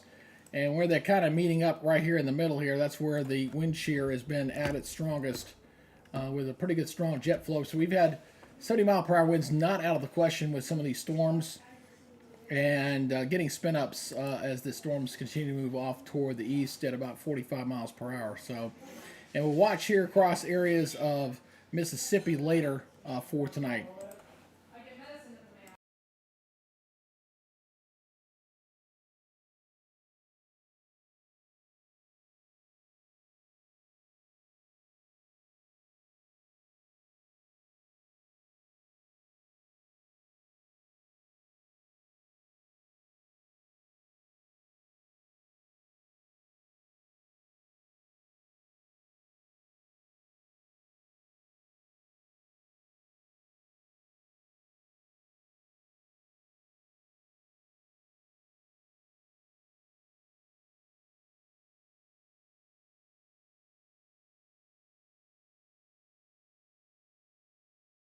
Come on, if you hear anything in the background, I apologize. That's the family here. They're home. I had the afternoon to myself, but I'll be talking over them a little bit, so apologies for that. So anyway, we continue with these warnings across Louisiana and Mississippi. I'm really concerned about the nighttime conditions. I really am, because nighttime, not a good time for severe weather, to say the least, when you can't see everything. So I get that wider perspective here. Just south of Yazoo City, Jackson could see some potential severe thunderstorm warnings here shortly, with that cell continue to move right down Interstate 20. And near Vicksburg, has got hit pretty good earlier. And you got that tornado warning there that's coming off north of Natchez. That cell's been tornadic for a while, since about central Louisiana, with that particular cell. And I've had a lot of storm chasers and spotters have been around, but so far not a lot of reported damage so far. Hopefully that'll continue to maintain that here for this afternoon, as we're wrapping up and going into the evening hours.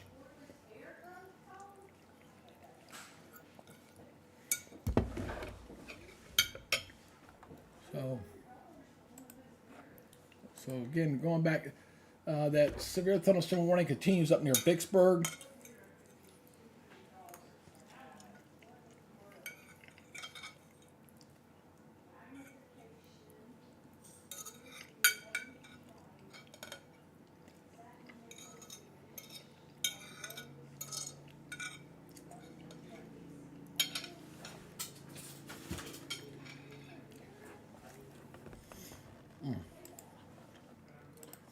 So everything's been happening pretty much right where we expected it to fall so far. Everything's lined up just perfectly, with the enhanced area being where the best tornadic area activity is taking place.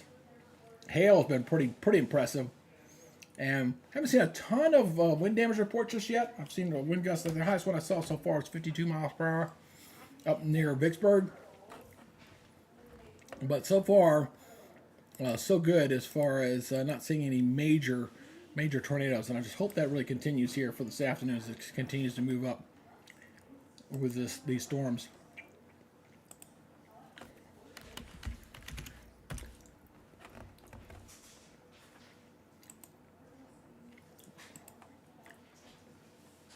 All right, just double checking my chat here, making sure there's nothing going on. Everything looks good so far. Are you streaming? I'm streaming, yes. That's crazy. Can I? Yeah, go ahead. Shred Go, something? yeah, go ahead. It's got my personal information. Go ahead and shred it. That's nothing wrong with that. So we go back over to your two. I'll mute the microphone here for a second. Stand.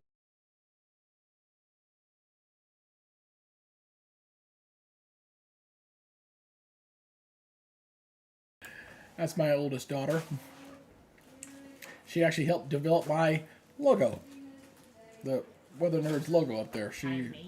My concept, she improved it. So. I got vampire teeth to bail. Oh, that's good. All right.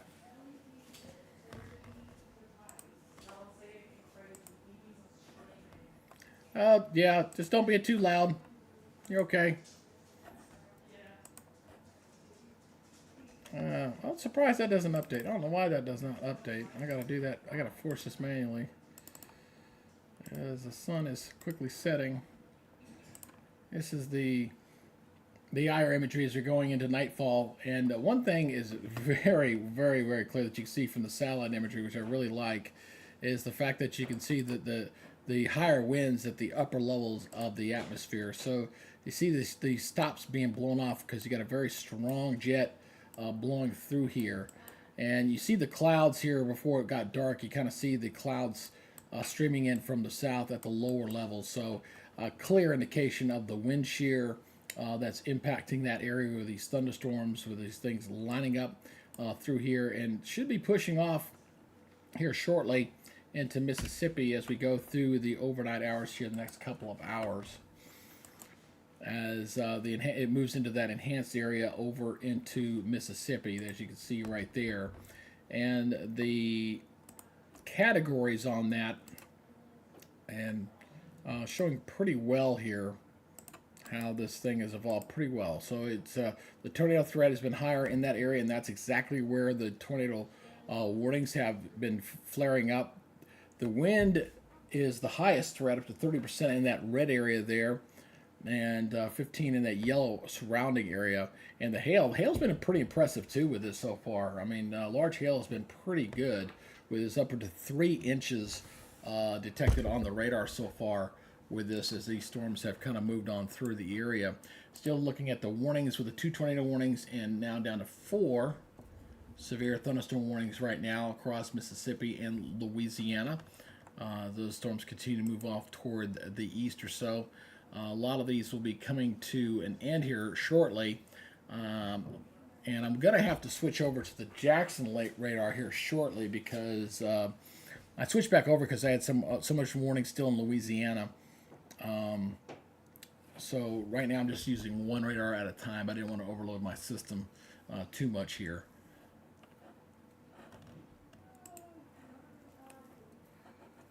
So let me go here to Interact. I want to check something here. I'll look at the VIL real quick, or radial velocity.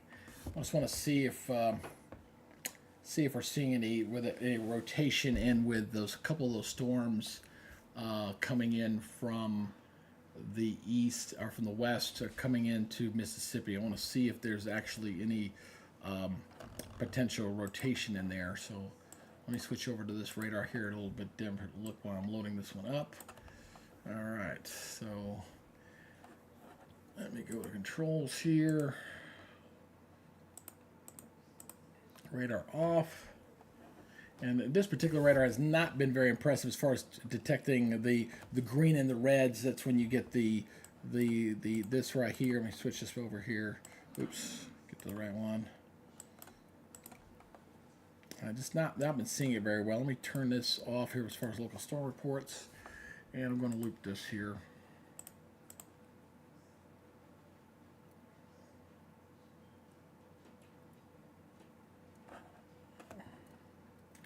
Just investigating here, looking at the 2 tornado warnings to see if I see anything here that kind of stands out, or any kind of rotation. I'm just not seeing it very well. Not based off that. All right, let's go look at the reflectivity. I'm going to turn these overlays off for just a second, just so I can investigate the storms themselves.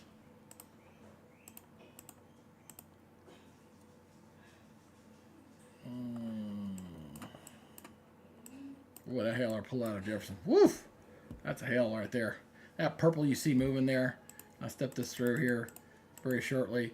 You see it there going into Natchez, Adams County, that purple area. That is a hailer right there. That's clear hailstorm there, right through there. That's we saw some of the radar indicated up to 3 inches of hail on that. And as I step through here, you see that hail kind of moving to Jefferson. It has diminished. You notice it's not nearly as pronounced, but it is getting further and further away from the radar. But definitely not showing as nearly impressive as it was earlier with the hail with that particular storm. So let me go and put the warnings back on here once again. This one goes until 5:30 Central Standard Time. So another 34 minutes on that particular warning.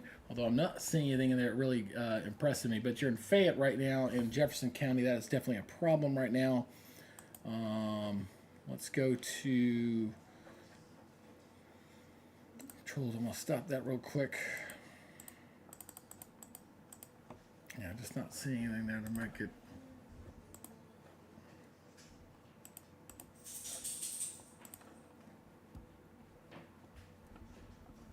There's a new warning that came out down here to the south. Yeah, let's look at this. Let's look at this one down here. This is a new tornado warning down here toward the south. I'm going to turn these off. We're going to look at this a little bit closely. Got the tornado warning right there at Alexander. That caught my attention. It just didn't look that impressive. So let me show you this real quick. Stepping this back. It appears to be a little bit of rotation in here. Oops, I closed my thing out. Why did I do that? I don't know. Let's see. Just a little bit bigger here. Maybe a little bit of an inflow notch right through there. So a little bit of rotation right through here. So Alexandria is a pretty good sized town. So hopefully folks are taking shelter right now. That warning goes in effect, stays in effect until 5:30 Eastern Standard Time. So we got about 33 minutes on that warning here. So I'm kind of rotating it through. Let me look at the storm tracks on this one. See if basically I'm looking to see if a TVS pops into this as it catches up with the radar imagery. I've already seen an incident earlier where they had one of these storms like this one out here. You see this kind of, like for example, this little storm south of Daleville, when it collides with one of these storms moving in from the east, spin up a tornado earlier. So let's go to controls, stop. That's the latest image there. And not seeing much there. There is some rotation, but not doing a whole much. Half-inch size hail with that. Moving at 36. So moving to the east pretty much on that. So not very impressive. If there's anything in there, it's very, very low to say the least. Let me go back over to the radar here. I want to do a little investigation, and I'll come back over to it. I just don't want to load it up on this thing. I'm going to go to radio velocity 2. Let's go to storm relative velocity 2 at 1. Let's add that one. See if that one looks a little bit better.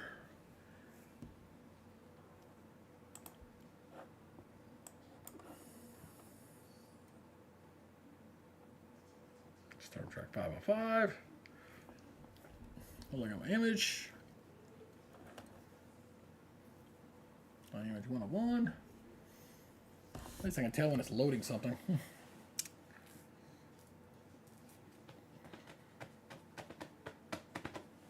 All right. Well, that's going to there. Here are the current watches and warnings. You just kind of see that, and where the watch boxes are. Now, Alabama probably will get in the watch. If they get a watch in Alabama, it'll be during the early morning hours. And I don't know if it'll be tornado or not. It probably will be, but minimum maybe a severe thunderstorm watch, just because the wind shear is not going to be nearly as pronounced over there. But it's just kind of wait and see type of thing with the evolution of these storms as they move from west to east and across Alabama later toward Tuesday. But for the overnight period, it's going to predominantly be Mississippi. That's going to be a problem, and maybe sneaking into western portions of Alabama during the wee early morning hours. So let's go back over to here. That's not. See, that's not acceptable, man. Just not acceptable. That service. I'm gonna have to find me another service because that's just. It's just not loading up. It's just not acceptable. Don't like it.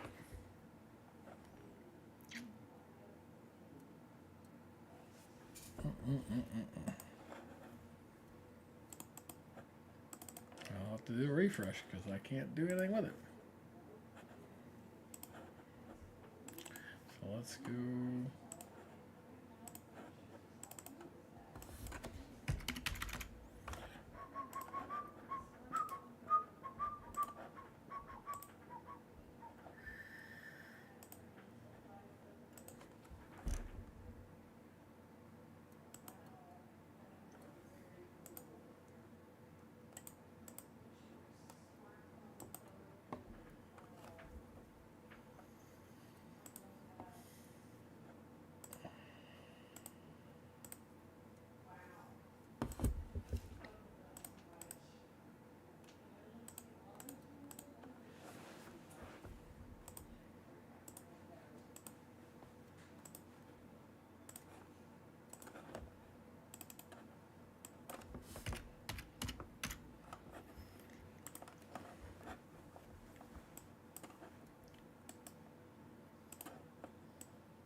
All right, there's our current warnings. I still don't see a real good signature on either one of those two tornado warnings. They're fairly weak rotations on both of them.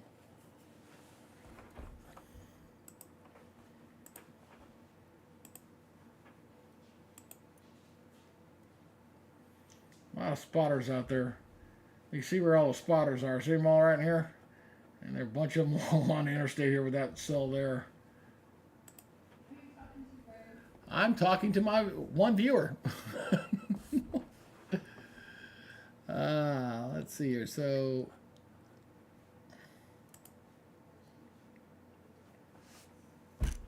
you kind of see the temperature is still pretty warm across the area. The 70s still.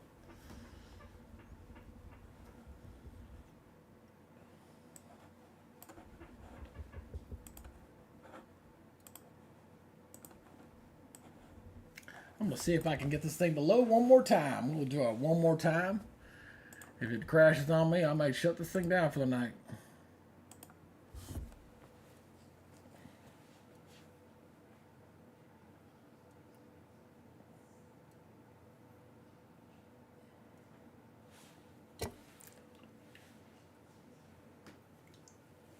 Hey, it loaded. Let's give it an A. I'll give it a B plus. Timestamps off. Radar panel off. Okay, on this one I can see a little bit better. All right, there we go. All right, we're going to close in a little bit closer here. I can see a couple things now. Let's move over to a different product. All right, so this tornado warning over here is you see the green and the red right in there. So that's where we're looking at the tornado warning up here, right in here. Is that warning there north of Fayette County? So Natchez Waterproof, you're out of this. This is out here just to the north of Fayette, with the broad rotation being detected in that area. Let me see how this thing has evolved here. I'm gonna step it back.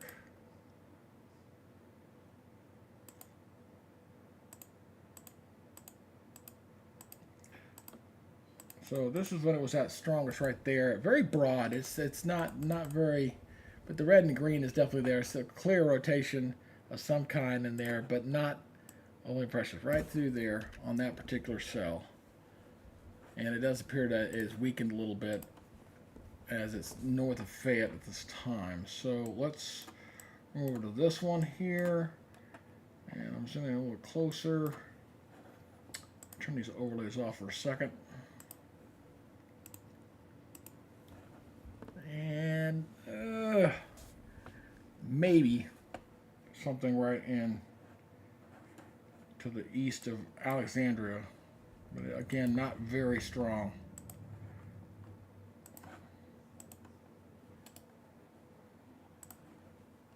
So we're talking about right in there,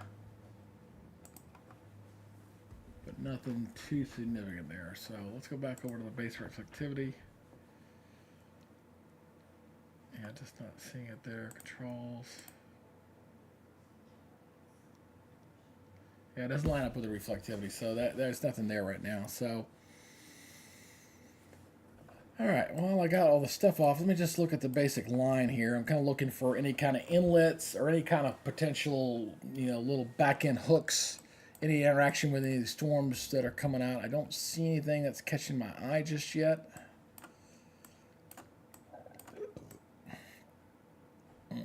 Not seeing it. I'll turn these warnings back on. So even though I got two tornado warnings out there, I'm not seeing anything that kind of really draws my attention to be overly concerned. There was a stronger one there between Natchez and Fayette, and it's definitely weakened. But broad circulation remain with that particular cell. And with 70-mile-per-hour winds off the surface, it wouldn't take much to bring that down, obviously. So there's where your current warnings are. I got 1, 2, 3, 4 severe thunderstorm warnings. That's come down a little bit, and you got that one tornado warning. Well, 2 actually. That one on the south. That one on the south really blows my mind because that one really doesn't look very. The other one I can see, the big one up near Natchez, I can definitely see where the rotation things were with that one, but I'm not seeing it on the other one. Makes it kind of difficult when you're dealing with a fairly weak system, not overly strong, to say the least.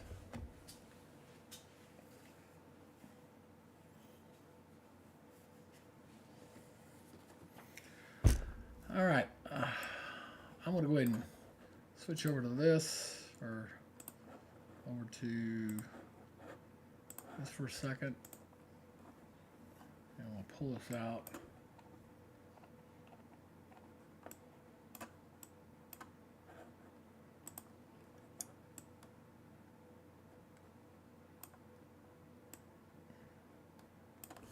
All right, I'll be right back.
Sorry, I had to go to the bathroom there for a second. No, I'm not going to be gross and have a jar right here. That's kind of disgusting, say the least. So the action in Mississippi looks like that's probably going to start picking up here shortly. Let me go to my interactive here. I want to move this a little bit. So very impressive sell there north of Jackson. Going to cause some problems there. And that tornado warning, I don't know if we're going to continue that in the Hazlehurst. I think that county will probably see a severe thunderstorm warning because I'm just not seeing the rotation there as before. I'd have to switch over to the Jackson radar to see if that one's seeing it a little bit better. One thing I'm noticing here that I'm going to watch closely is you see these little showers here across southern Mississippi. You see them kind of, they're moving northward. And I don't know why it keeps doing that, but that drives me nuts. That's something I've got to figure out. I think I need to get a pin. That's probably what I need to get. And you got these storms here lined up right through here that are kind of moving off in an easterly direction. So as they interact with this moisture here, that's when you can get the individual spin-ups that I'll be watching south of Jackson down toward the Louisiana line. So that is of main concern as these storms continue to move off to the east, is as that jet energy and the wind shear at the surface kind of mix up a little bit and cause that potential for that severe weather. So here's the current warnings. Let me double check something here. Yeah, those have not lined up yet. Just double checking.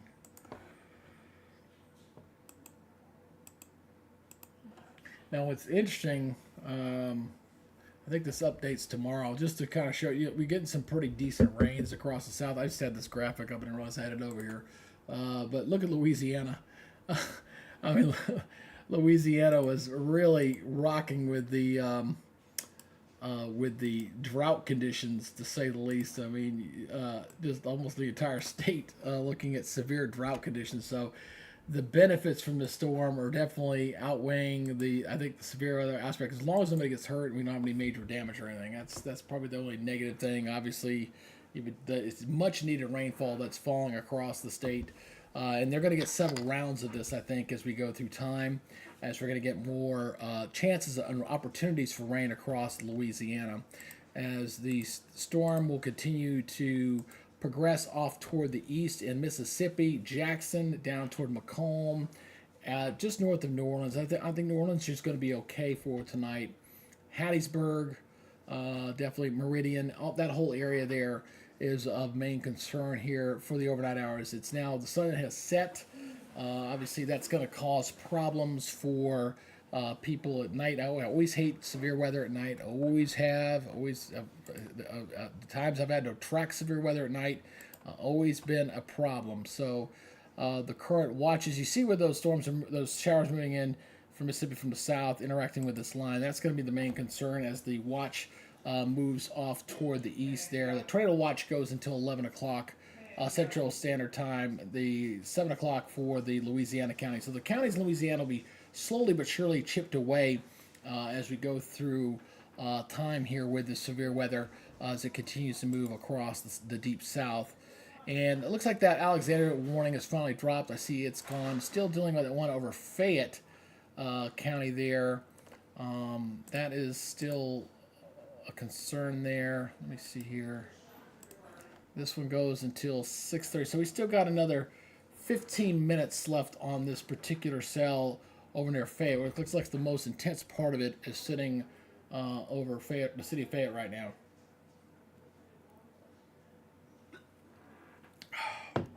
I had to give me a little drink there.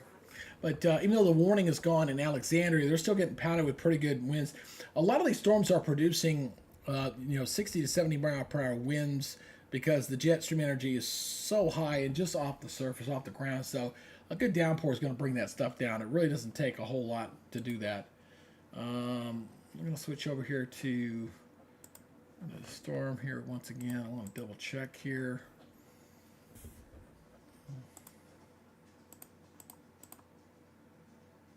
Yeah, that's whatever left of that system rotating through Fayetteville, or Fayette, I should say. I want to say Fayetteville all the day come time, but right through there, right, almost around top of it, a broad rotation right through there, kind of coming on through. But otherwise, that's about it. Come back to reflectivity.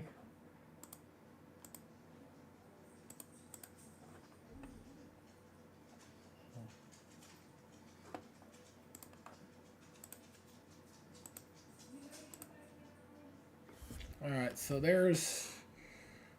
Pollock getting pounded, Alexandria getting pounded, Daleville. You're on the edge of those storms coming your way here shortly. Let me look at the weather. I'll look at the storm tracks again. And I looked this to see if a actual TBS identifies it. You saw that one briefly trip the radar here, right there. So you see this one here, it tripped up earlier, 7% chance of hail, and it went away. Then it came back again.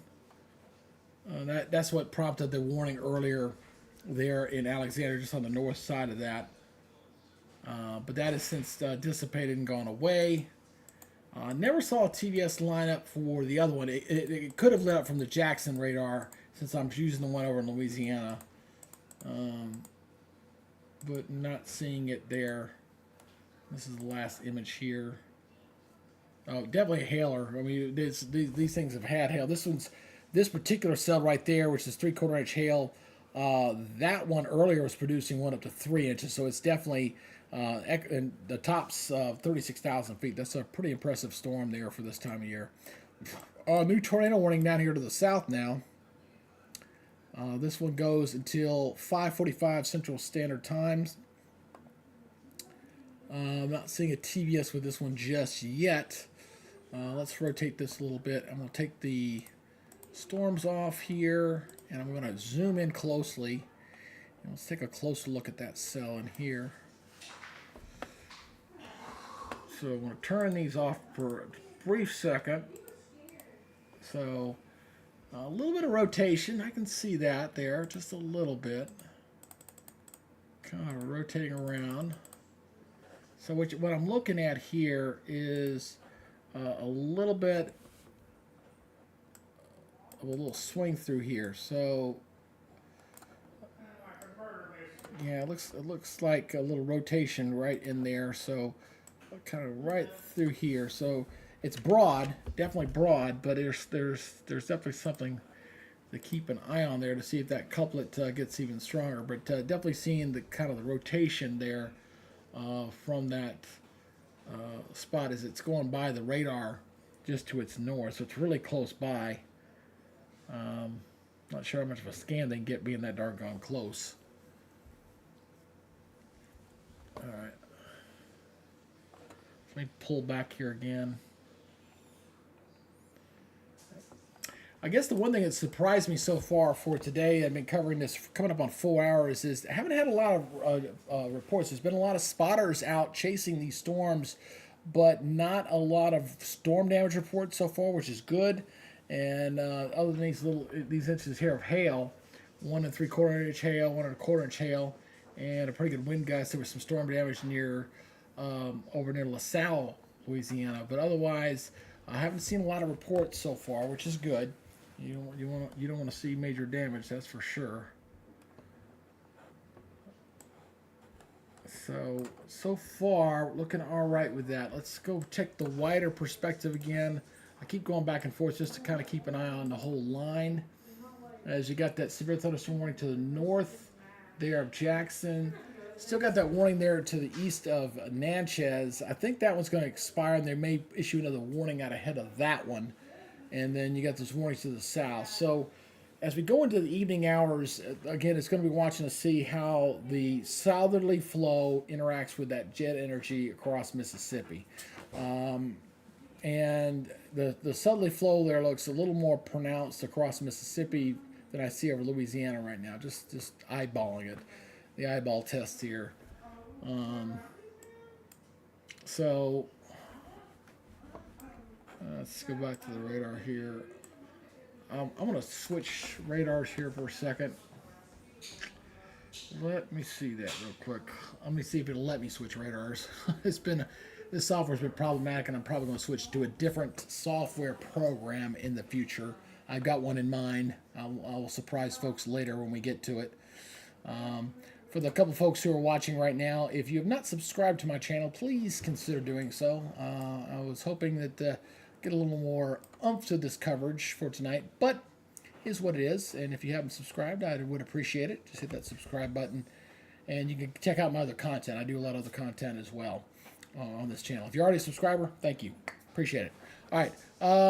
Let me go over to here. I want to switch this to a different rate, to the radar over in Jackson. So I'm going to change the radar here for a second. The next route I've been using, it's kind of a long distance between the radars between the Louisiana. There's almost like a gap there in between, so they're pretty far away. So let me go with my map here. I want a terrain map. I want to see the city, county boundaries. I want to see interstates there. I do not want to see the radar legend. I don't need to see the radar panel there. And I don't see landing of storm tracks right now. I just want to look, and I don't want to see these advisories right now. So here I go looking over here. This is over into Mississippi. So I'm looking at Jackson. You got that pretty good storm there to the north of Jackson, causing some issues there. Let's look at the county names there. So we're talking about Madison, looks like, and clipping part of Hinds County there. And then you got the one down here to the south, the tornado warning here. Let me go ahead and animate this thing. I'm going to get a better look at this storm near Fayette.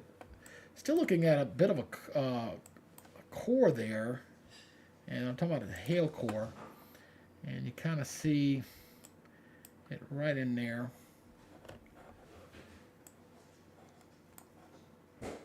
Kind of in the middle there.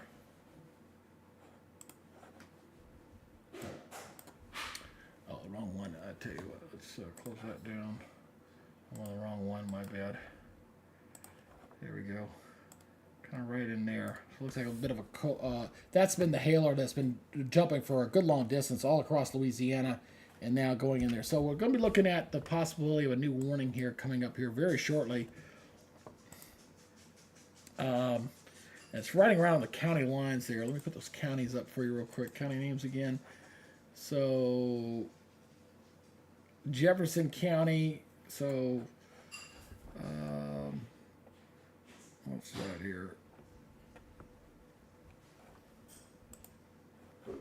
I'm trying to get these names down here, so pardon me for that. Copia and Hines and Claiborne. Yeah, so another thing I got turned off, you can kind of see here again, is definitely like a mesocycle, something spinning around, a little vortex maybe in the middle of that. So we're either going to get a severe thunderstorm warning continuing out ahead of this. So if you wanted to draw this kind of straight out this way, you're talking about Hines, Hacken, Simpson, Copia, probably looking at the potential for at least a minimum severe thunderstorm warning, maybe tornado warning on this as well, with the spin up right through there as this continues to move off toward at a pretty decent clip. Oh, I closed that down. Why do I keep doing that? I don't know. I just keep doing it. So expect some new warnings here in a second. Put the signs back on here real quick, and my city labels, and we'll turn my county names on for a second. So yeah, new warning should be issued here any second. Let me go over to my other site here because it tends to get it just a little bit faster. Not officially dumped just yet, but I do expect a new warning here to be issued here very shortly for those counties in Mississippi. As that's getting ready to move out of that warning area, where that warning is set to expire in like 6 minutes.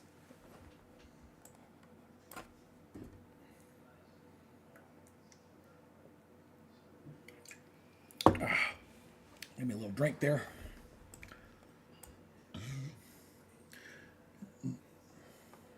Yeah, it's definitely got a nice little spin to it.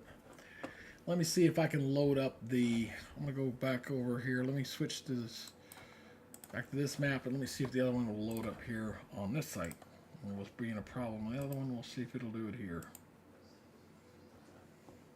That seemed to load a lot faster. Okay, it might be that what I was having problems with was the actual Fort Polk radar that loaded up almost instantly. So that was very good. Let me play this. So, okay, a little red and green in there. I mean, God, it's not much. Let me see if it lines up with the last image here. Yeah, just not seeing it there. I'm looking at storm relative velocity. I'm looking at the velocity mode. When you get the red and greens on top of each other, that's how you can tell if you got any kind of rotation in there. Very broad and very weak, to say the least. This is the actual reflectivity. And you can see very smooth in there. So let's shut that down. Let's look at the hail product. See if that loads up anywhere.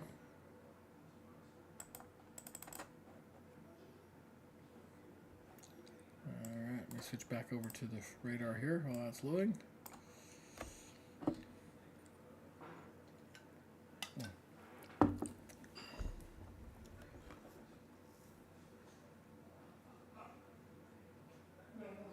No. Yeah, and we're definitely not going to use this software anymore for the future. It's just too problematic. There it goes. It finally loaded. I guess it just kind of wrote itself out. It's Undefined, undefined. Yeah, that did not load up one dang gum bit, did it? Did not like that one bit.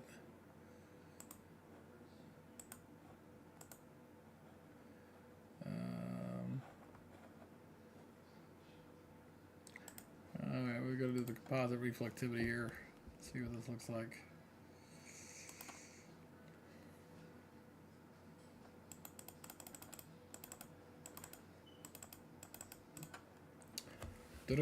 Alright, it's loading up, loading up, loading up. Very slowly.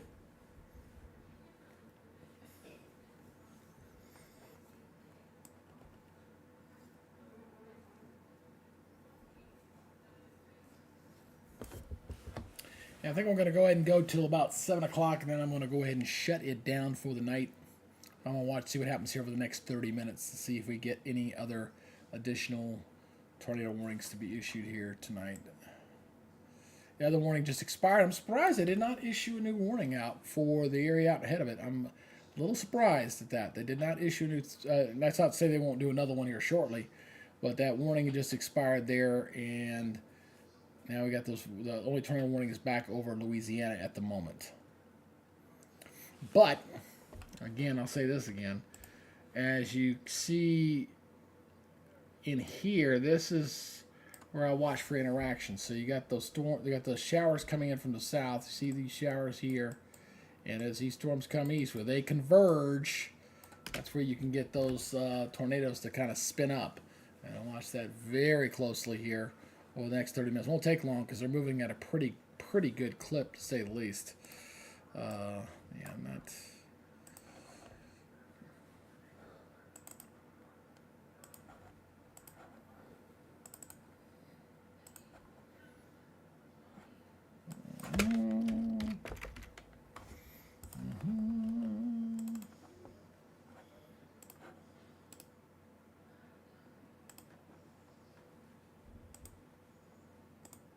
Oops, that's not what. Come on.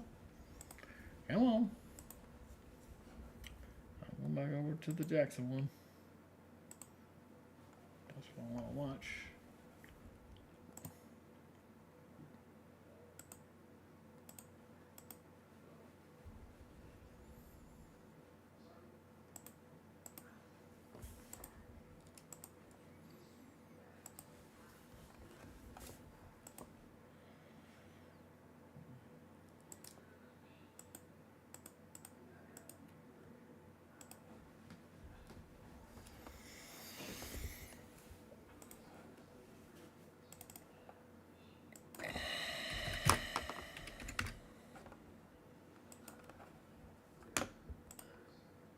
All right, there we go. And we'll see how that's going to interact. We'll look at that stuff to the south.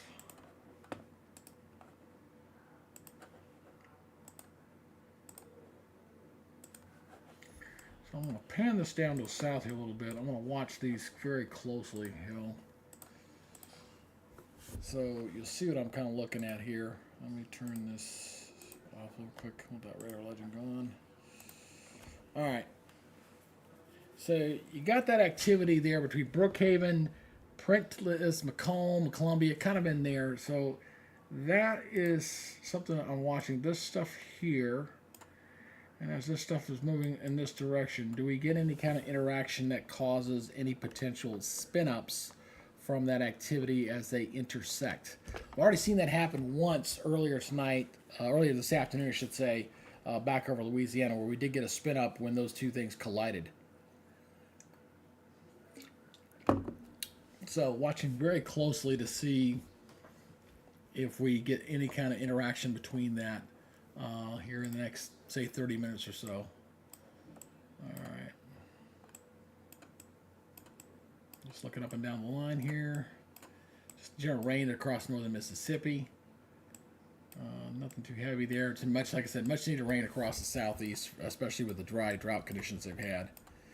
And still surprised they did not issue another warning for those areas to the south. I really am. We're talking, you're still getting some pretty good heavy stuff in there.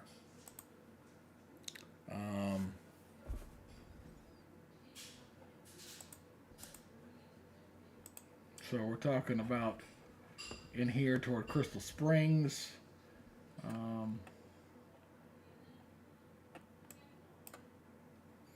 And it definitely is weakened. I'm not seeing the purple there that we had before, so that hailer is still probably dropping some dime size or pea size hail, but it's definitely not as much as earlier. So, but again, watching this right in here, what happens to these areas as they get closer and closer together? Do they they interact and spin up? Does that reinvigorate the storm that is weakened? This storm has produced some tornadoes. Warnings back over Louisiana earlier this afternoon. As now we're at 5:32 Central Time. So let me I'm looking at my SBC. See, there's been any updates here on the tornado watch this year.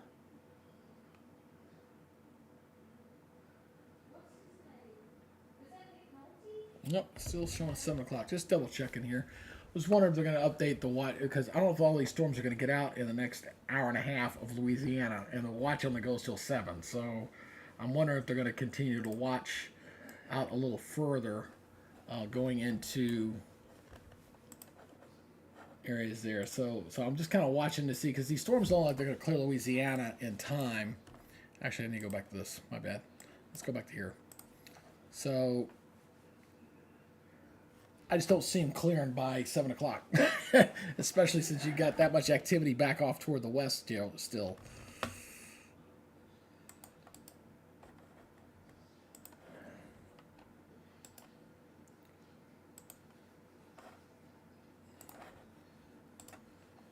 Yeah, I think they're going to have to extend it.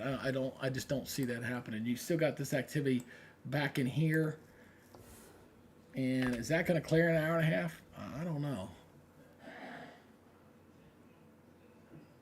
I think they may have to extend that a little bit, or adjust the current one a little bit just to make it a little longer, because I just don't know if it's going to clear in an hour and a half. I don't see that happening. Maybe by 9. So it's all right. So going here to the interactive mode again. Let me interact here. Again, they got that warning right there. Got this warning. Oops. I'm kind of getting a little closer here using a different radar here, perspective here. Oops. So Linder. So this warning here. Observed tornado. Well, that one had an observed one. So let me pull up the warning on that particular cell. So that one that's got a verifiable warning of it. The only thing I saw earlier was some rotation with some of the clouds that they had.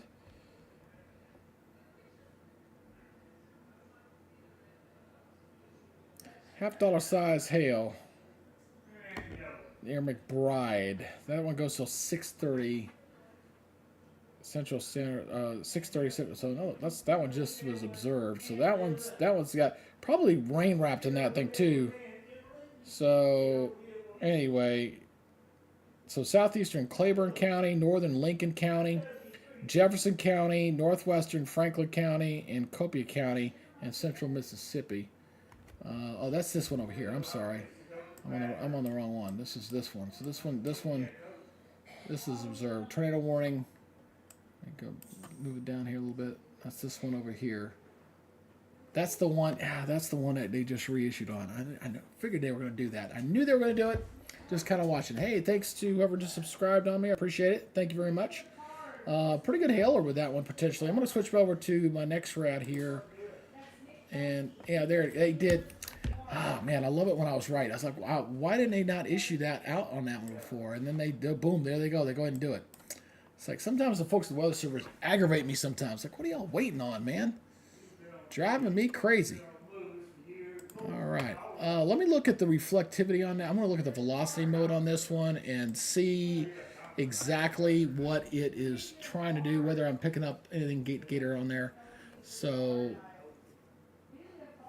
and that's before the storms out ahead of it even interact. That's what I was looking at a minute ago.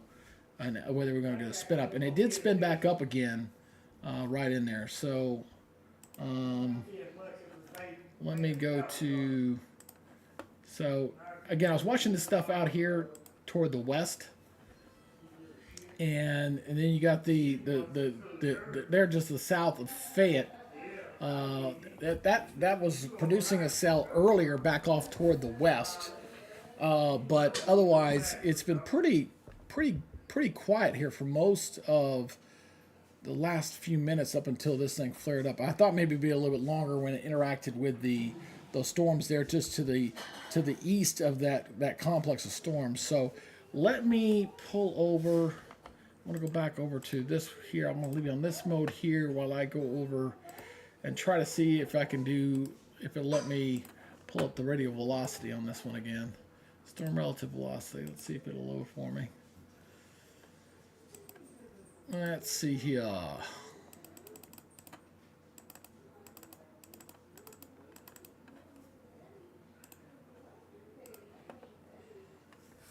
right, loading it up.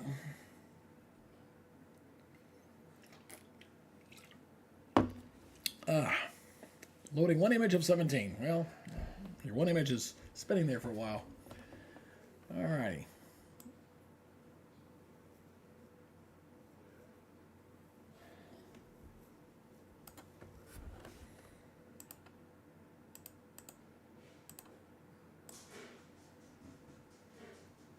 You see the purple kind of flare up there even on that radar image there.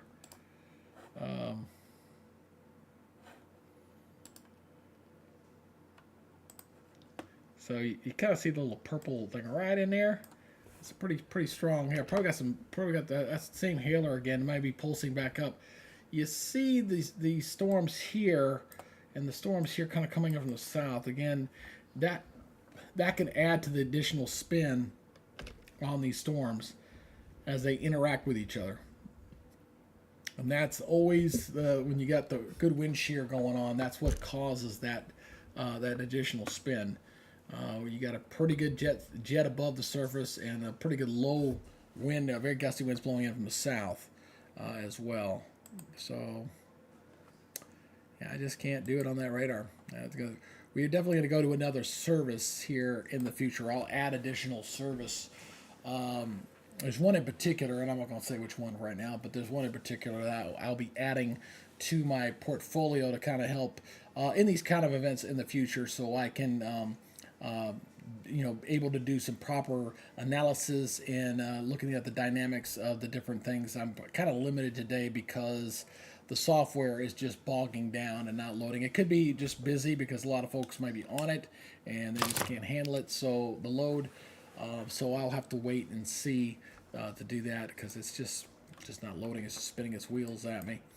So let me just have to go back in here again. This is like the 5th or 6th time I've had to do this. And